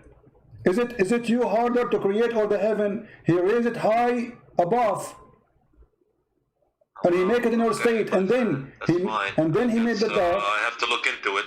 But it's so clear. In the other chapter, it says you agreed that the last thing Allah He created was the stars. Here, Allah He finished the sky, He finished the stars, He made the day, He made the night, and after that, the earth He expanded it, and after that He put the water, and after that He put the mountains. The last thing here in the chapter 79 was the mountains. In the other chapter 41, the last thing was the stars.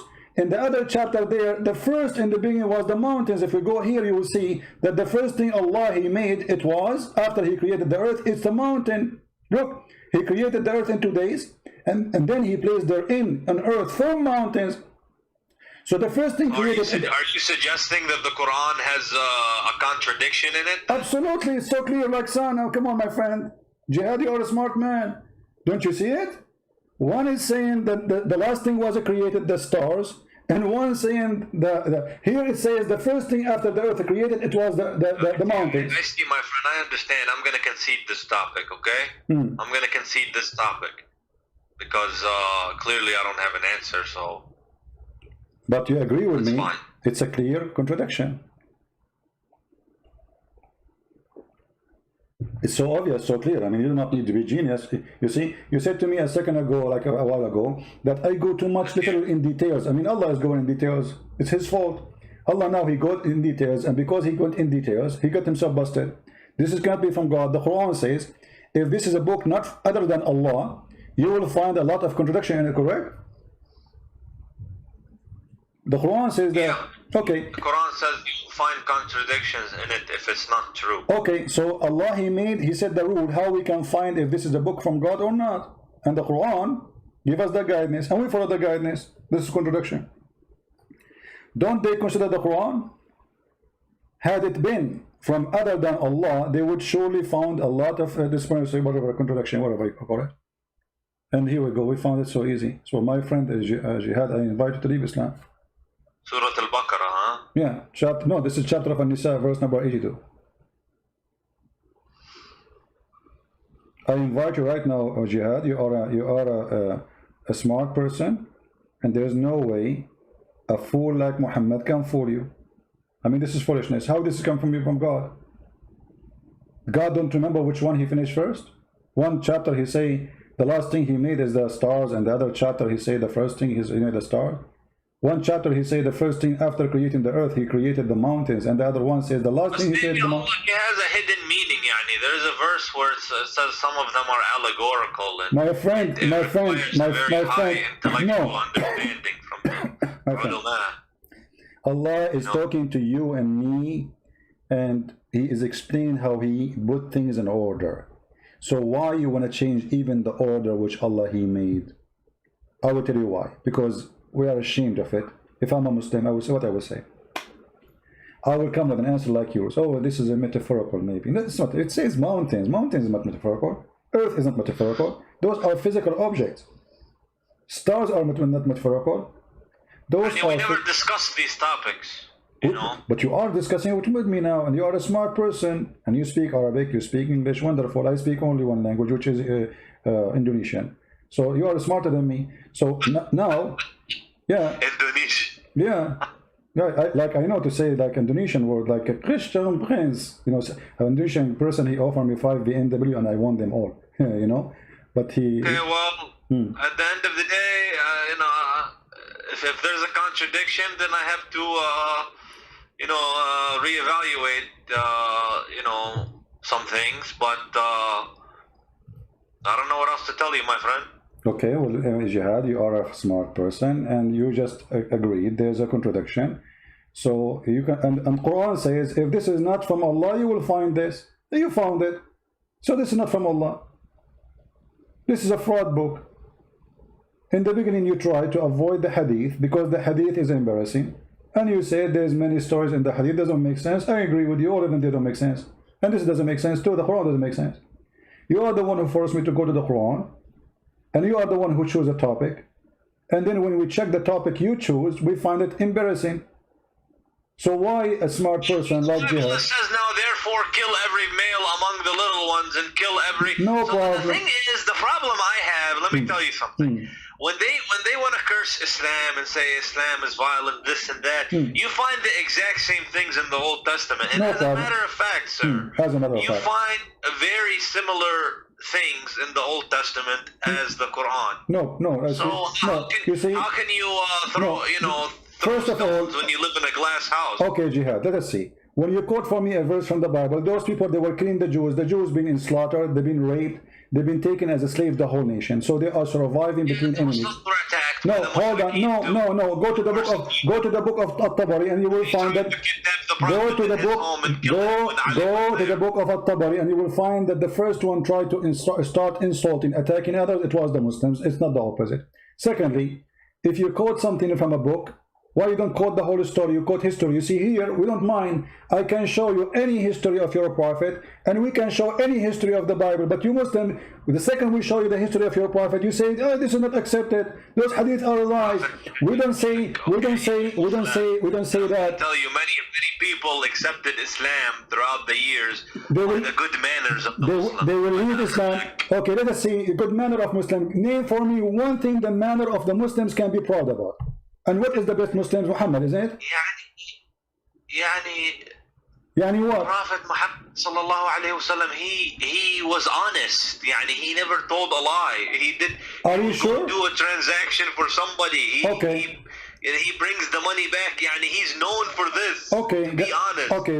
Do you know how Muhammad he married Khadija? Okay, my friend. Do you know how Muhammad he married Khadija, the honest man Muhammad? Khadija, he was Muhammad's first wife. He married her, and she was she had money, and he used to do business transactions for her in Al-Sham. How he married her? Do you know? How he married her? Yeah. He went and made her a big profit in Al-Sham, and he came back. And she was so happy how honest he is, how much good business he did for her. Okay. She proposed to him. Okay. This is the story written by you Muslims, published by you Muslims, and saved by you Muslims about how Muhammad he did marry Khadija. Khadija and Muhammad, they made a party, and they made the father of Khadija drunk. And when he got drunk, they took off his clothes, and they made him dress the wedding clothes or party clothes. All people like you and me, all of us, we have dress clothes we wear for What are you occasions. talking about? They got somebody. Here we go. Who This they is the got drunk? Imam. This is Musnad Ahmad, Al-Imam Ahmad, page number 312, which means 312. Value number. Alcohol is haram. My friend, read it. No, not haram. This is before it was forbidden. It was forbidden when Muhammad gets sick. Muhammad and the Muslims, they used to be drunk 24 hours, 7 days a week. To the point they go to the mosque and they are drunk. That's not true. Okay, go. Okay, read the hadith for us and translate, please. Go ahead. You speak Arabic.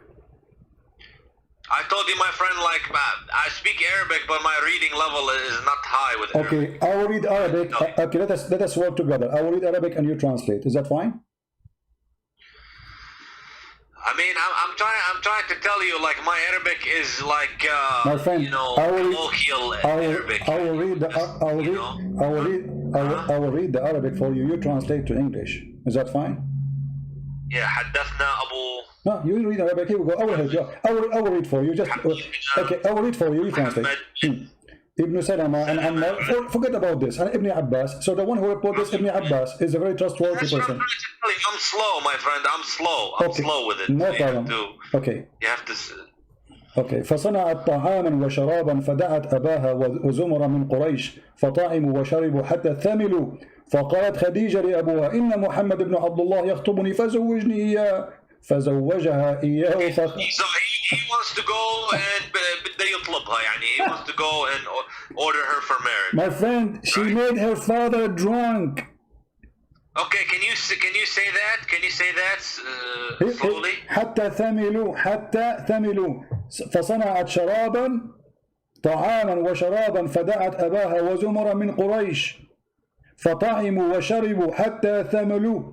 فقالت خديجة لأبيها Muhammad, you want to marry me? Can you marry me? The guy is drunk now. ثملوا, they are drunk. So the first thing Muhammad he did in order to marry Khadija, it was a fraud. Huh? Thamilu, or the word I know for drunk is sakran. No, Thamilu is drunk. I can translate by using Google, by the way. Here we go. I'll use Google translation. Here we go. Google translation. Read it to me. There's many words. Okay, read it to me. Here we go. This is Google translation. Khadija,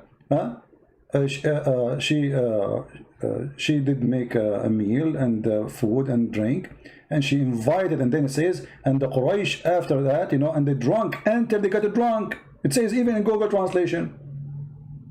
They said Khadija to the Quraysh and drank until drunk. So this is the decent prophet. This is the decent prophet. The first thing he did in his life, it was a fraud. He made the guy drunk. He woke up in the morning. She told him, "I did marry me to Khadija." She said to her, "Why I'm worried?" And look how evil she is. Here's my question: where did you get this story from? That's a question. This is Musnad Ahmad. Here we go. This is your Islamic website, Islamic Library, and this is Musnad Ahmad, and this is page number 312, and this is volume number 1. Is this authentic? For sure, it's authentic, but for you, it's not, because it's embarrassing. As you will say, it's not authentic for me. So Muhammad the honest is a fraud. The first thing he did in his life, he fooled the man. They made him drunk.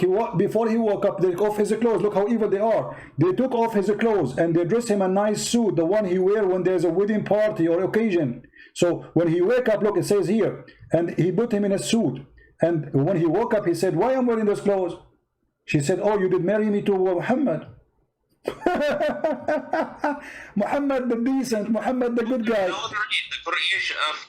And drank until drunk. They said Khadija to her father Muhammad, if he unformed, and the suit said, did you translate this?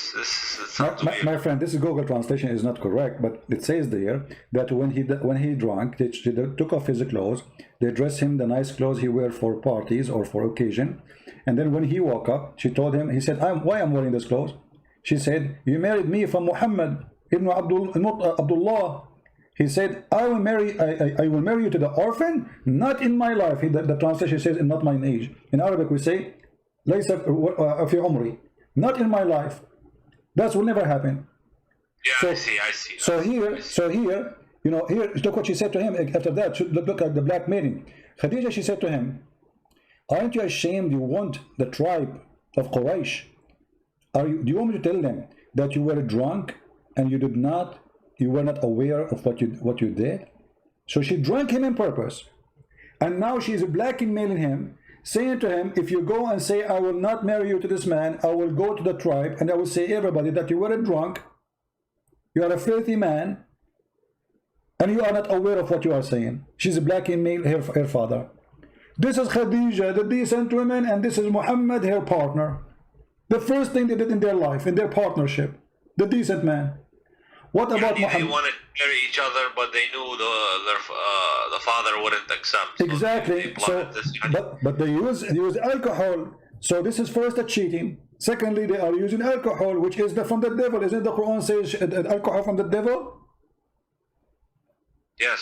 Okay, so the marriage of Muhammad is thanks to the alcohol happened. If not Khadija married to Muhammad, Muhammad will not be a prophet, because he used her money in the beginning to make himself a lord. What kind of a man? You said to me he's a decent man. He should not accept. He said, "No, either he marry me to you when he is awake, or I will not accept." We didn't know this is true. So you Muslims are lying about your prophet, saying things about your prophet, and we the Christians, are believing in the lies Muslims they say to us. This is what you are saying to me. But I just want to know, what is this source? And my friend, how many times did it repeat? Musnad Ahmad. It's in front of you on the screen. Here we go. Even Google translate it for you. Huh. You see it? Let me zoom in. This is the name of the book. Yeah, go up. I Okay. think you have to scroll up. This is the name of the book. And this is the page number 312. And this is the volume. Volume number 1. Imam Ahmad. Is Imam Ahmad is a Jew? Is he a Hindu? Is he from the Christians? What he is? This is your story. What about Muhammad flirting with the wife of his own son? Is that a decent man? What do you think, Jihad? Did they say that? Okay, so it's hadith, but is it sahih? My friend, here we go. We go back to zero now. Is it sahih? Anything we show to you is not sahih. For sure it's not sahih. Because it's embarrassing. No, it's sahih. But anyone he want to defend Muhammad, he will say it's not sahih. Okay, well, I mean, if that doesn't sound good. That story. Okay. What about Muhammad flirting with his own son's wife when the husband was away? Jihad, I am not trying to insult you, but I'm going to give you an example. What do you think if you have your father, with my respect, your family, he come to your house and he flirt with your wife? What do you do to him? Adopted son. No problem, adopted son. Not A friend. his real Okay, son. okay, not real son, guys, not real son. So let's say you have a friend. He come to your house. Why you say son? You didn't tell the viewers exactly what it is. No, he is his son. Muhammad, he said, أنا أبا زيد وزيد ابني وهو مني وأنا منه. Actually, I know this story. Okay, so Zayd, he was having problems with Zainab. Okay. They were having issues. all right, And but on many occasions, Okay. the Prophet ﷺ tried to get them to improve their relationship. okay, and is that a And he made hold on. So if you have a friend and you have a problem with your wife, is it okay for your friend to come and flirt with your wife? No, not while we're married. No, Okay, but here we go. we are divorced. But she was married, and Muhammad, he went to her house and he said to her, "Praise be to Allah, the one who He made." married her. No, before. He married her. But Before. after he tried to fix the relationship, No. he- Before he married her, he went to the house of his own son wife, son by adoption, doesn't make any difference. And he then, when he was there, he flirted with the women. He said to her, Subhanallah, mu'allif al-qulub, praise be to Allah, the one who flipped my heart, make my heart flip for you. Do you accept that somebody is decent? He will go to the house of a woman, she is married. Right now she is married. the Quran says the Prophet has a right to have as many wives as he wants. And they have the right to flirt with your wife too, right? He has the right to flirt with the believers' wives. Yeah?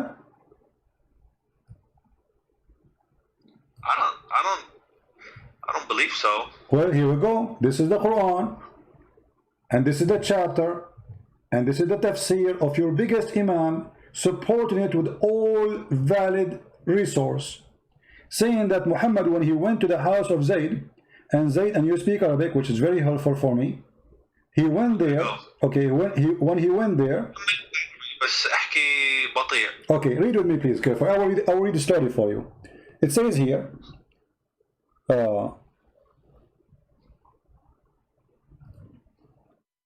ثم أنه عليه السلام أتى زيدا يوما يطلبه فأبصر زينب قائمة كانت بيضاء جميلة جسيمة من أتم نساء قريش فهويها. So Muhammad once he came to visit Zayd. So he saw Zainab standing, and she was so white, so beautiful, and she was so big. The Arab, they like big women. And like today we say the word fat. And that time they like the women who they are like that. And she was the most beautiful woman in Quraysh. Interesting. فهويها. He loved her. Why she's not? Okay. He loved her. She is married. And look what he did. وقال سبحان الله مقلب القلوب. Praise be to Allah, the one who made my heart to flip for you. Well, I told you the hadith is, you know, it's questionable. But It's a question. It's not the Prophet the question. Well, it's the hadith.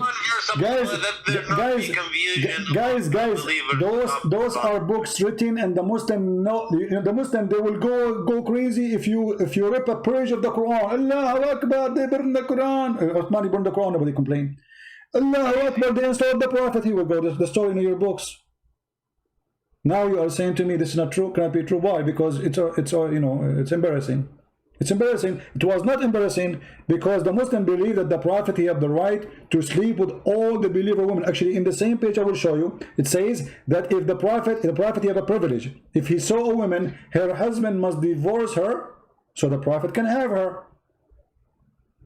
إذا وقع نظره على امرأة وجب على زوجها. I mean, that doesn't sound. يعني, it doesn't. You know, if he wants just, يعني, if it's just about women, يعني, it doesn't sound good. Does it sound good? Exactly. And here it says فسمعت زينب بالتسبيحة فذكرتها لزيد. And then ففطن زيد, he said, my wife, obviously she is a bad woman, is sleeping with this guy already. Both are in the same bed together. So he went to the Prophet, says, Prophet, she is not good to me, I don't like her. You know, she hurt me, now she hurt him. Now she hurt him. Yeah, because she told him that your father, he was here, and he said this and he did that. Obviously, they already. And look, it says that إن الله بعث ريحا فرفعت الستر وزينب متفضلة في منزلها. Allah, he sent wind, and that sent left up the curtain when she is in her house, and then he saw Zainab. And she, you know, she was in her house. Wait, are you saying that the? Whoa, hold on. Are you saying that the Prophet is peering through the window, yani? No, he's in the house, but there is a curtain. According to the story, my friend, this is your story. He is in the house. He came to her house, and then according to the story, there's maybe there was a curtain there. This is a different report. You see, there's two stories. He went there, first one. He saw her standing. She was white, very beautiful. He loved her. You know, he have a lust for her. And then he said, the other story he's saying that what happened exactly is there was a curtain, and Allah sent the wind. It's what the wish of Allah. He sent the wind so the Prophet can see her, and he fell in love with her, and said, فَوَقَعَ فِي نَفْسِ زَيْدْ أَنْ يُطَلِّقَهَا. So Zayd, now he knew that Muhammad is having sex with his wife already, obviously. And then وقال ابن عباس وتخفي في نفسك الحب لها. Are you hiding that you love a woman, but she's married? Okay, well, if I mean, I don't, you know, this is not good. Okay, not good. But and not only that, by the way, jihad. You know, jihad. Another thing that I reject jihad, is that Aisha was 9 years old. Yeah. I completely reject No problem. Because, you know, I'm a Sunni, but some stuff, you know, the Shia, and I can say that, look, did you ever hear that she was 18, 19 when she married him? She was married my to friend, Aisha, when she was 17, going to her 18, Muhammad died. So how she will marry him when he was 18? She was 18. My friend, wake up. Listen. Do you see the screen? It says that Zainab, she claimed there's a miracle happened when Muhammad, after he liked her. It says, أن زيدا تورم ذلك منه حين أراد أن يقربها. Each time Zayd he tried to have sex with his wife, Allah, he make his penis swell. Can you see how amazing the miracle, jihad? That's it. Muhammad, he liked the women. Allah will make the penis of the husband swell. And Zainab, she said, the reason that this is here, he could not do it. وَمَا مَنَعَهُ إِلَّا اللَّهُ. She's saying here, وروي في الخبر أنه أمسى زيد فأوى إلى فراشه. And Zayd, he came to his bed to have sex with her. قالت زينب ولم يستطعني زيد. He could not do it to me. Boom, boom. وما امتنعوا منه غير ما منعه الله. And he could not do it just because Allah, he could not let him do it. That's it. Muhammad, he want me. There's no way he can do it to me. And then she continues saying, إن زيدا تورم ذلك منه حين أراد أن يقربها. Each time he tried to do boom, boom to her, Allah make his penis swell. They were having problems in their marriage. My friend, but you see the miracle here? Allah, he make the penis of the husband swell. That's it. She is reserved for Muhammad. She is the wife who care. Muhammad, she is reserved for him. Nobody can put his inside. So the guy, he want to have sex, Allah, he make his penis swell. And this is your decent prophet.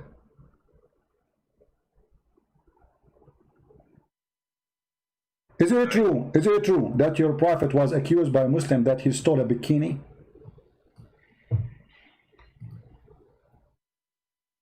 I saw that you have said that previously to somebody else. Okay, so is that true or not? Why I'm not sure whether if Muhammad is the decent and he is so famous to be decent, so what kind of followers? This is not the enemy accusing him that he stole a bikini. It was his followers. So why the followers, they will think that you are not decent if your reputation will know that you are decent, accusing him of stealing a piece of clothes. These people, they hear me. Can you make it so they don't hear me? I just want to... They hear you, don't worry, they hear you. No, but I don't want them to hear me. What do you mean you don't want them to hear you? You call me live, I'm live on air, and you are in YouTube. It's not up to you. You call me live. It looks like they're laughing at me. Don't worry about them. Focus with me here. Nobody is laughing at you. They're laughing at Muhammad, not at you. So what do you think?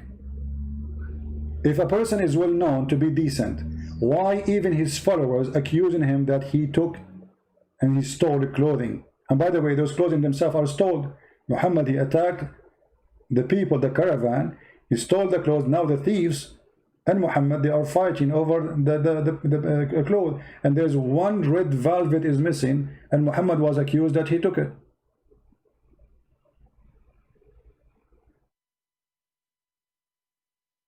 They accused him, those Sahabi, that they are some of those Sahabi, they are liars. Okay, but and Allah, and look at Jihad. I want to ask you. I don't know if you work with, if you ever been working in the army or police. Me myself, I did. So when you investigate something, and I didn't hear you are working with what? I'm saying, I don't know if you work before with the army or the police. When you work with the police, you investigate the issue. So if somebody accuses somebody of stealing, what do you do? What do you do? You check it out, right? You search for the object to find it. Look what Allah he did. The people, they accuse Muhammad. Hold on. The people, they accuse Muhammad that he stole an underwear. How Allah he defend Muhammad? He did not say, oh, I know the guy who took the underwear. Go to his house, open the drawer. You will find it there. No, he said it's not Muhammad. So who is it is? As long Allah, imagine guys, Allah making a verse in the Quran, in a holy book supposedly, saying it's not Muhammad who stole the underwear. Okay, if Allah is God, shouldn't he say who took it? That would be amazing. As long Allah he knew the Big Bang as you claim. Don't Allah knew where the panty is? So Allah he knew where the Big Bang, but you do not know where the panty. His specialty is the Big Bang. But when it's come to the panty, Allah is not, you don't know best. Allah know nothing. Right? How come Allah do not know who took the panty? Shouldn't he say in the verse, okay guys, go to the house of this guy, open under his bed, you will find it, he hide it there, and then people will be astonished how Allah knew. Unbelievable. He knew the unseen. Instead, he said it's not him who took it. What kind of God this God is? Why you don't tell us who took it? Huh? You're God, this is not me. A human being, he says, it's not me. Okay, but I don't know who took it. I don't know, because I'm limited in my knowledge. But this is God. So God, he said, the verse says, it's not Muhammad who took the panty. Shouldn't Allah say who took it?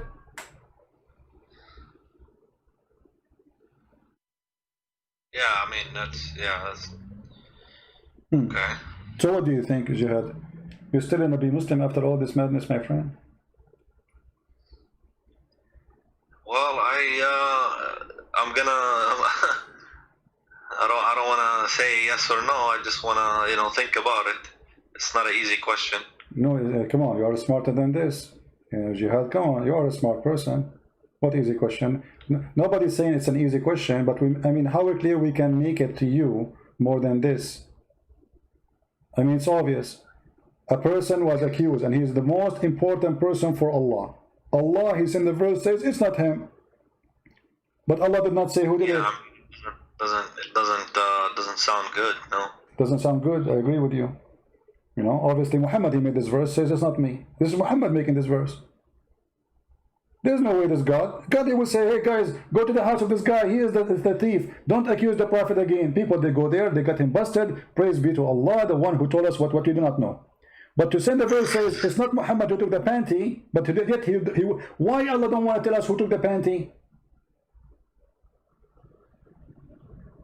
Don't you know? I guess, I mean, it sounds like it's a cover-up. It's a cover-up, exactly, because if Allah the one is talking for real, he will clear the name of Muhammad once for all. Not only he will say it is not him, he will say it is not him, this is the guy. People, they go there, they find it, and bingo. You just make assumptions on what Allah is going to say or not going to say. No, my friend, there's accusation here. There's accusation. It's not about if Muhammad is the most important man for Muhammad. You see, how come Allah, he have time to tell us about the ant who spoke to Sulaiman, and the ant, they don't speak, they are mute. You go read right now in any scientific book, you will find that ants are mute and deaf. Allah have time to tell us that Sulaiman was walking in the valley, and then one of the ant, she said to the other ants, hide. Okay, hide. What do you do, ant? Tell us who took the panty. Which one is more important? A person accused, there he have all the details you want. Okay, my friend, I see your point. I see your point. That's fine. Okay. I guess it doesn't really make sense to me, this kind of stuff here. All right. But I was never really, I didn't pay attention too much to this kind of stuff. Just how, I'm going to pray, how I'm going to fast, how I'm going to deal with my family. But I don't look at all these details and stuff like that. Okay. So now we do. So thanks to to you thinking with me, we were able to find out, and now Islam is false. There's no question about that. Be honest with me. Don't you notice now Islam is false? It would appear so. Okay, so this is the case. Thank you, Jihad. He left Islam. We are so happy for Jihad. He just denounced Islam. Islam appeared false to him. I'm so happy for you, Jihad, that you denounce Muhammad and the false prophet. But I want to ask you now, as long you agree that Muhammad is false, and obviously nothing good about him and nothing truthful, how in all this time you did not notice that, Jihad? How I didn't notice it? He did not notice that Muhammad is false. I mean, you are a growing man, you are educated, you are smart. What was preventing you from seeing what you just noticed now? You just agreed that Islam is false and you left Islam. But why in the past you did not notice that? Islam. Huh?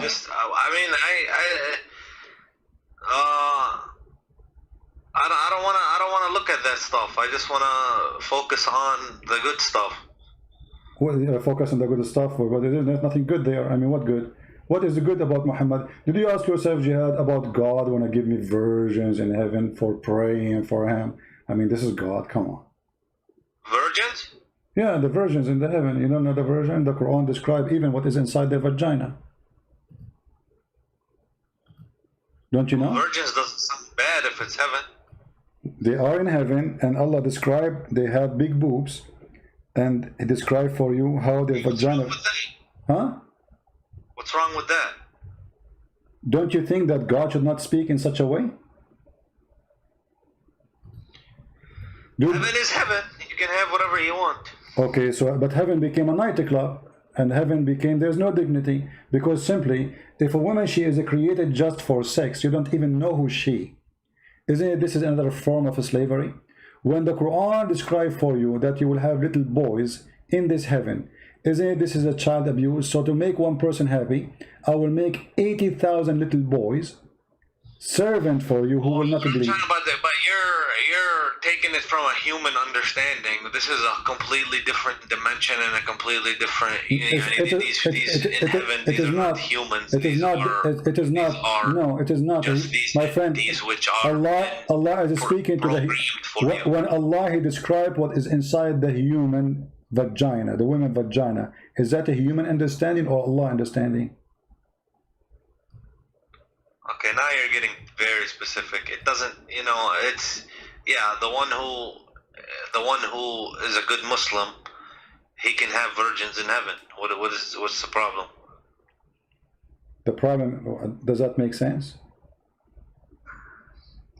I mean, if Okay, let's go, make it simple. Already you left Islam, you see, I'm not discussing whether you leave Islam, already you're out of Islam. But let me make it simple. The Quran and the Hadith says get into that, okay. that's when Adam he created, Allah he created one Eve, correct? Adam and Eve. Okay, so why Allah did not create for us in heaven when we go back Adam and Eve again? Why we are going to have all those hundreds and thousands of women and slaves? What is this? It was Adam and Eve. This is heaven. What happened? How does it change? Well, it changes the God. The story of Adam and Eve is stolen from a different book with different value. Muhammad is told the story, and now he have to build his own heaven. He tried to seduce the Arab, and he tempted them, and he claimed that those women, they have a nice vagina, and no genie stepped with him, and no man stepped with them, and nobody opened the door. In the top of that, each time you sleep with them, Allah will put whatever inside, and he will make them virgin again, which is a cheating, stupid, you know. I mean, that's just a step with her. You make her virgin for what? That is silly. In the top of that, Muhammad, he claimed that those women are so white to the point you can see through the marrow of their bones. Correct? Yeah, I heard that. Okay. Don't you think this is stupid? Why I want to see a woman, I will see through the marrow of her bones. What that exactly would do to me. To see her bones? Yeah. No, she is so white, this is why you can see through the marrow of her bones. What is exactly the pleasure in that? What do you think? This is ugly, actually. Don't you agree, Jihad? I mean, it's I don't understand the point. Yeah. This is not only it's ugly, it's stupid. I mean, but this guy, because he is speaking to the Arab, and the Arab racist, and you are an Arab, I am an Arab, I guess. So he promised them things the Arab like. They like women who they are. He just I suppose, yeah. It doesn't sound like it's يعني if you want to يعني do you see Jihad excite somebody to yeah. you know, well, Jihad, as long you can make them believe that, yeah. Jihad, I'm going to try to make you believe in Islam now because you decide to leave it. Look at the screen and look what you are missing now. You will not go to the heaven of Allah and you will not get this. Look at the screen. This is what the hadith is saying. You will see the marrow of the bones of the women. This is what you are missing right now after you decide that Islam is a silly. It doesn't make sense.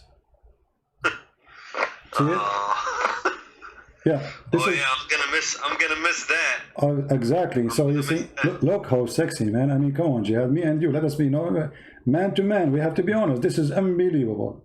Look at this position, my friend, and look at the high heels. And this is what Muhammad says. You will see the marrow through the marrow of their bones. Through what? Through the marrow of their bones. What's wrong with this guy? I mean, he could not come with something different. We will see the marrow of their bones. And this is supposedly very pretty. Amazingly pretty.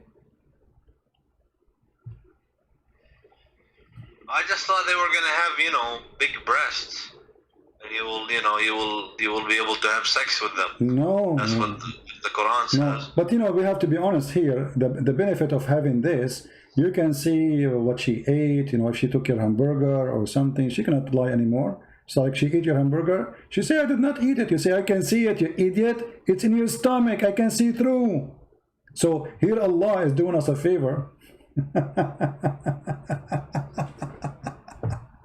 What a stupid religion. And I'm really surprised that... Okay, my friend, you made your point. I guess that's enough for me. I want to close my Skype, okay? All right. I'm happy for you, Jihad, that you decide to leave Islam and the garbage of Muhammad. If you decide, I invite you right now to accept the Messiah as your savior. Oh, and I'm not going to do that. No. All right, no problem. It's up to you. If you feel like it, let me know. Call me. Thank you. All right, take care.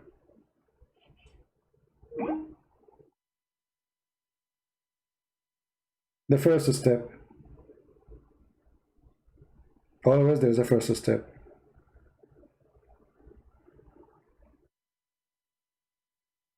If you see, guys, the first comment he sent me, I am a Muslim, I will refute you. This is the first comment he sent me. I'm a Muslim, I will refute you.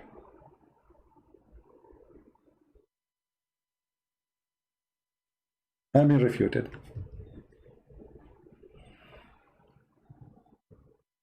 Yeah. Well, glory to the Lord. Every day we prove that Islam is a garbage. They call us and they are excited to debate us about Islam. And then the decent one, like Jihad, is a decent person. We have to admit. You know, he did not go in arrogance and say, I don't know, I'm not going to listen, and it's not true, you know, blah, blah, blah. He said it. He could not resist the truth that this is obviously is a fraud. He had decency. Many, what they do, they go in denial. They knew that we are showing it in the screen. I mean, nobody can deny that. But because it is very painful, some they go in denial. It's like somebody would deny that this is happening to him. So he go and live in different stage, in illusion.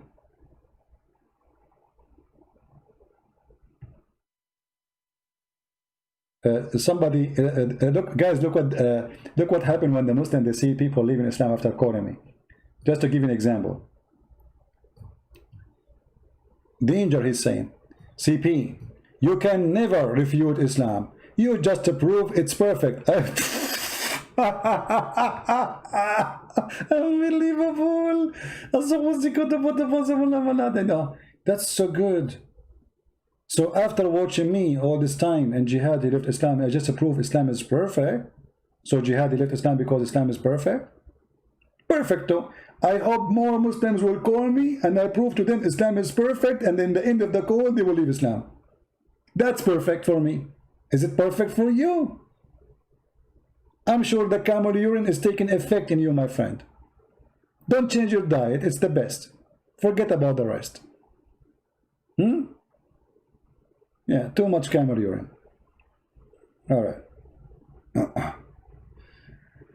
Oh boy. Anyway, guys, I was going to go and talk more. We will continue later about this journey to the heaven, and we will finish with this. I want to say, so you people can, you know, download the video and share it and add subtitle. We're happy for Jihad that he decided to leave Islam, but at the same time, I'm sad that he did not accept the offer to accept Jesus. I hope soon he will reconsider and think carefully.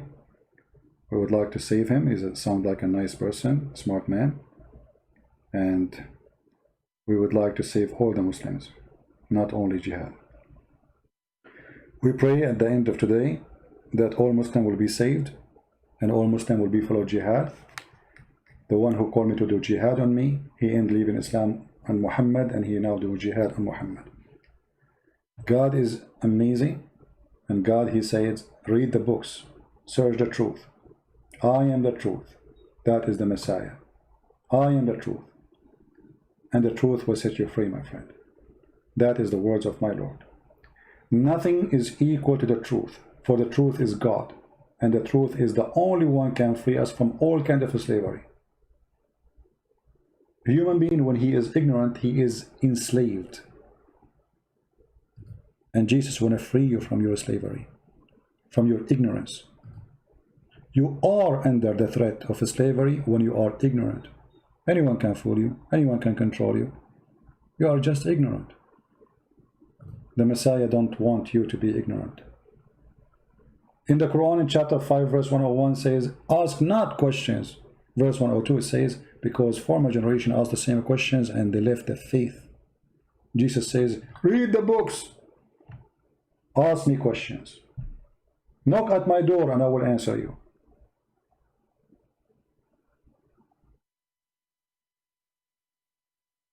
I apologize for comparing someone like the Messiah to someone like Muhammad. But because our mission is a dirty mission, we are dealing with the dirt. Each time I go and speak about Islam, many people think maybe I like talking about this garbage. This is garbage, make me sick. But somebody have to clean the garbage. Somebody have to do it.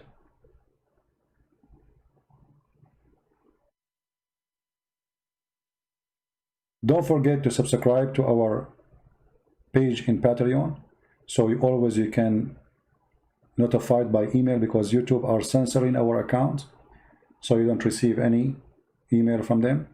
In Patreon, you will receive email from Patreon the second I post something, and you will be notified that I will be live on air. So go there, subscribe. Even if you don't like to do a donation, Our service is for free. You donate, you don't donate, that will not really make any difference for me. I will still serve you happily and with no question. And for sure, we appreciate those who support us by donation, because your support is needed. However, our service is for free. And if you are a person who speaks languages, for the books we posted for free. Right now, today, we published a book in Polish for free, translated by a brother of us. I'm very thankful for him, a wonderful man, a wonderful person who voluntarily did all the work hard for a long time to make this book happen. And soon, maybe tomorrow or the day after, I will publish one of my books in the Serbian language, which is fully understood by Croatian and Bosnian and Serbian. And it's for free again. And in case you do not know, we have my book in Indonesian language for free, 2 books. We have in Malay for free, and we have a Russian and Albanian. So the collection of free books is growing, thanks to the Lord, and thanks for those who are helping us by doing the translation voluntarily. We appreciate them all. We pray for them and their family.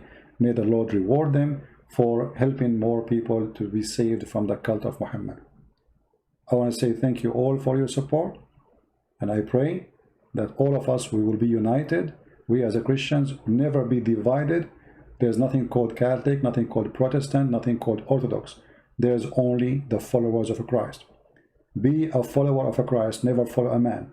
Never follow a Christian prince. Never follow a bishop. Never follow a priest. They will disappoint you. All men is sinners, the Bible say. So why you follow a man? All men are sinners. No exception. No exception. Don't put your trust in a man. Never. Trust the Lord.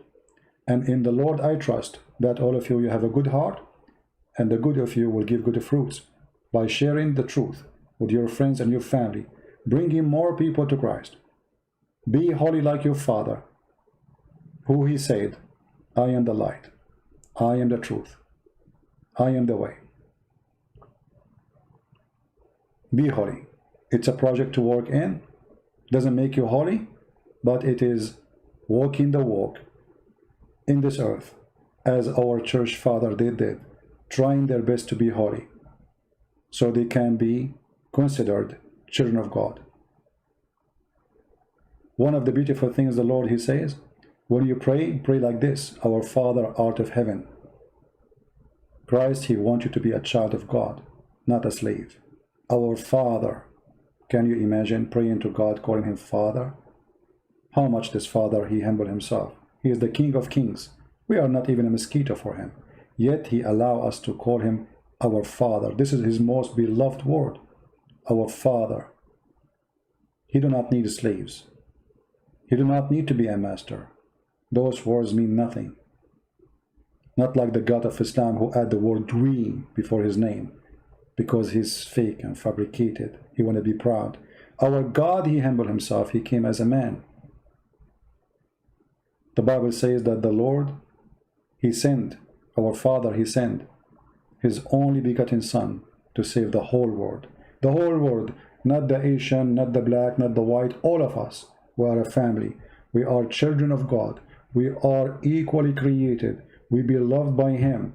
There's no black, there's no Greek, there's no Hebrew, there's no Indonesian, there's no Arab. All of us, we are a family of a Christ. How beautiful. And all of us, we are delicious fruit in the table of the Lord.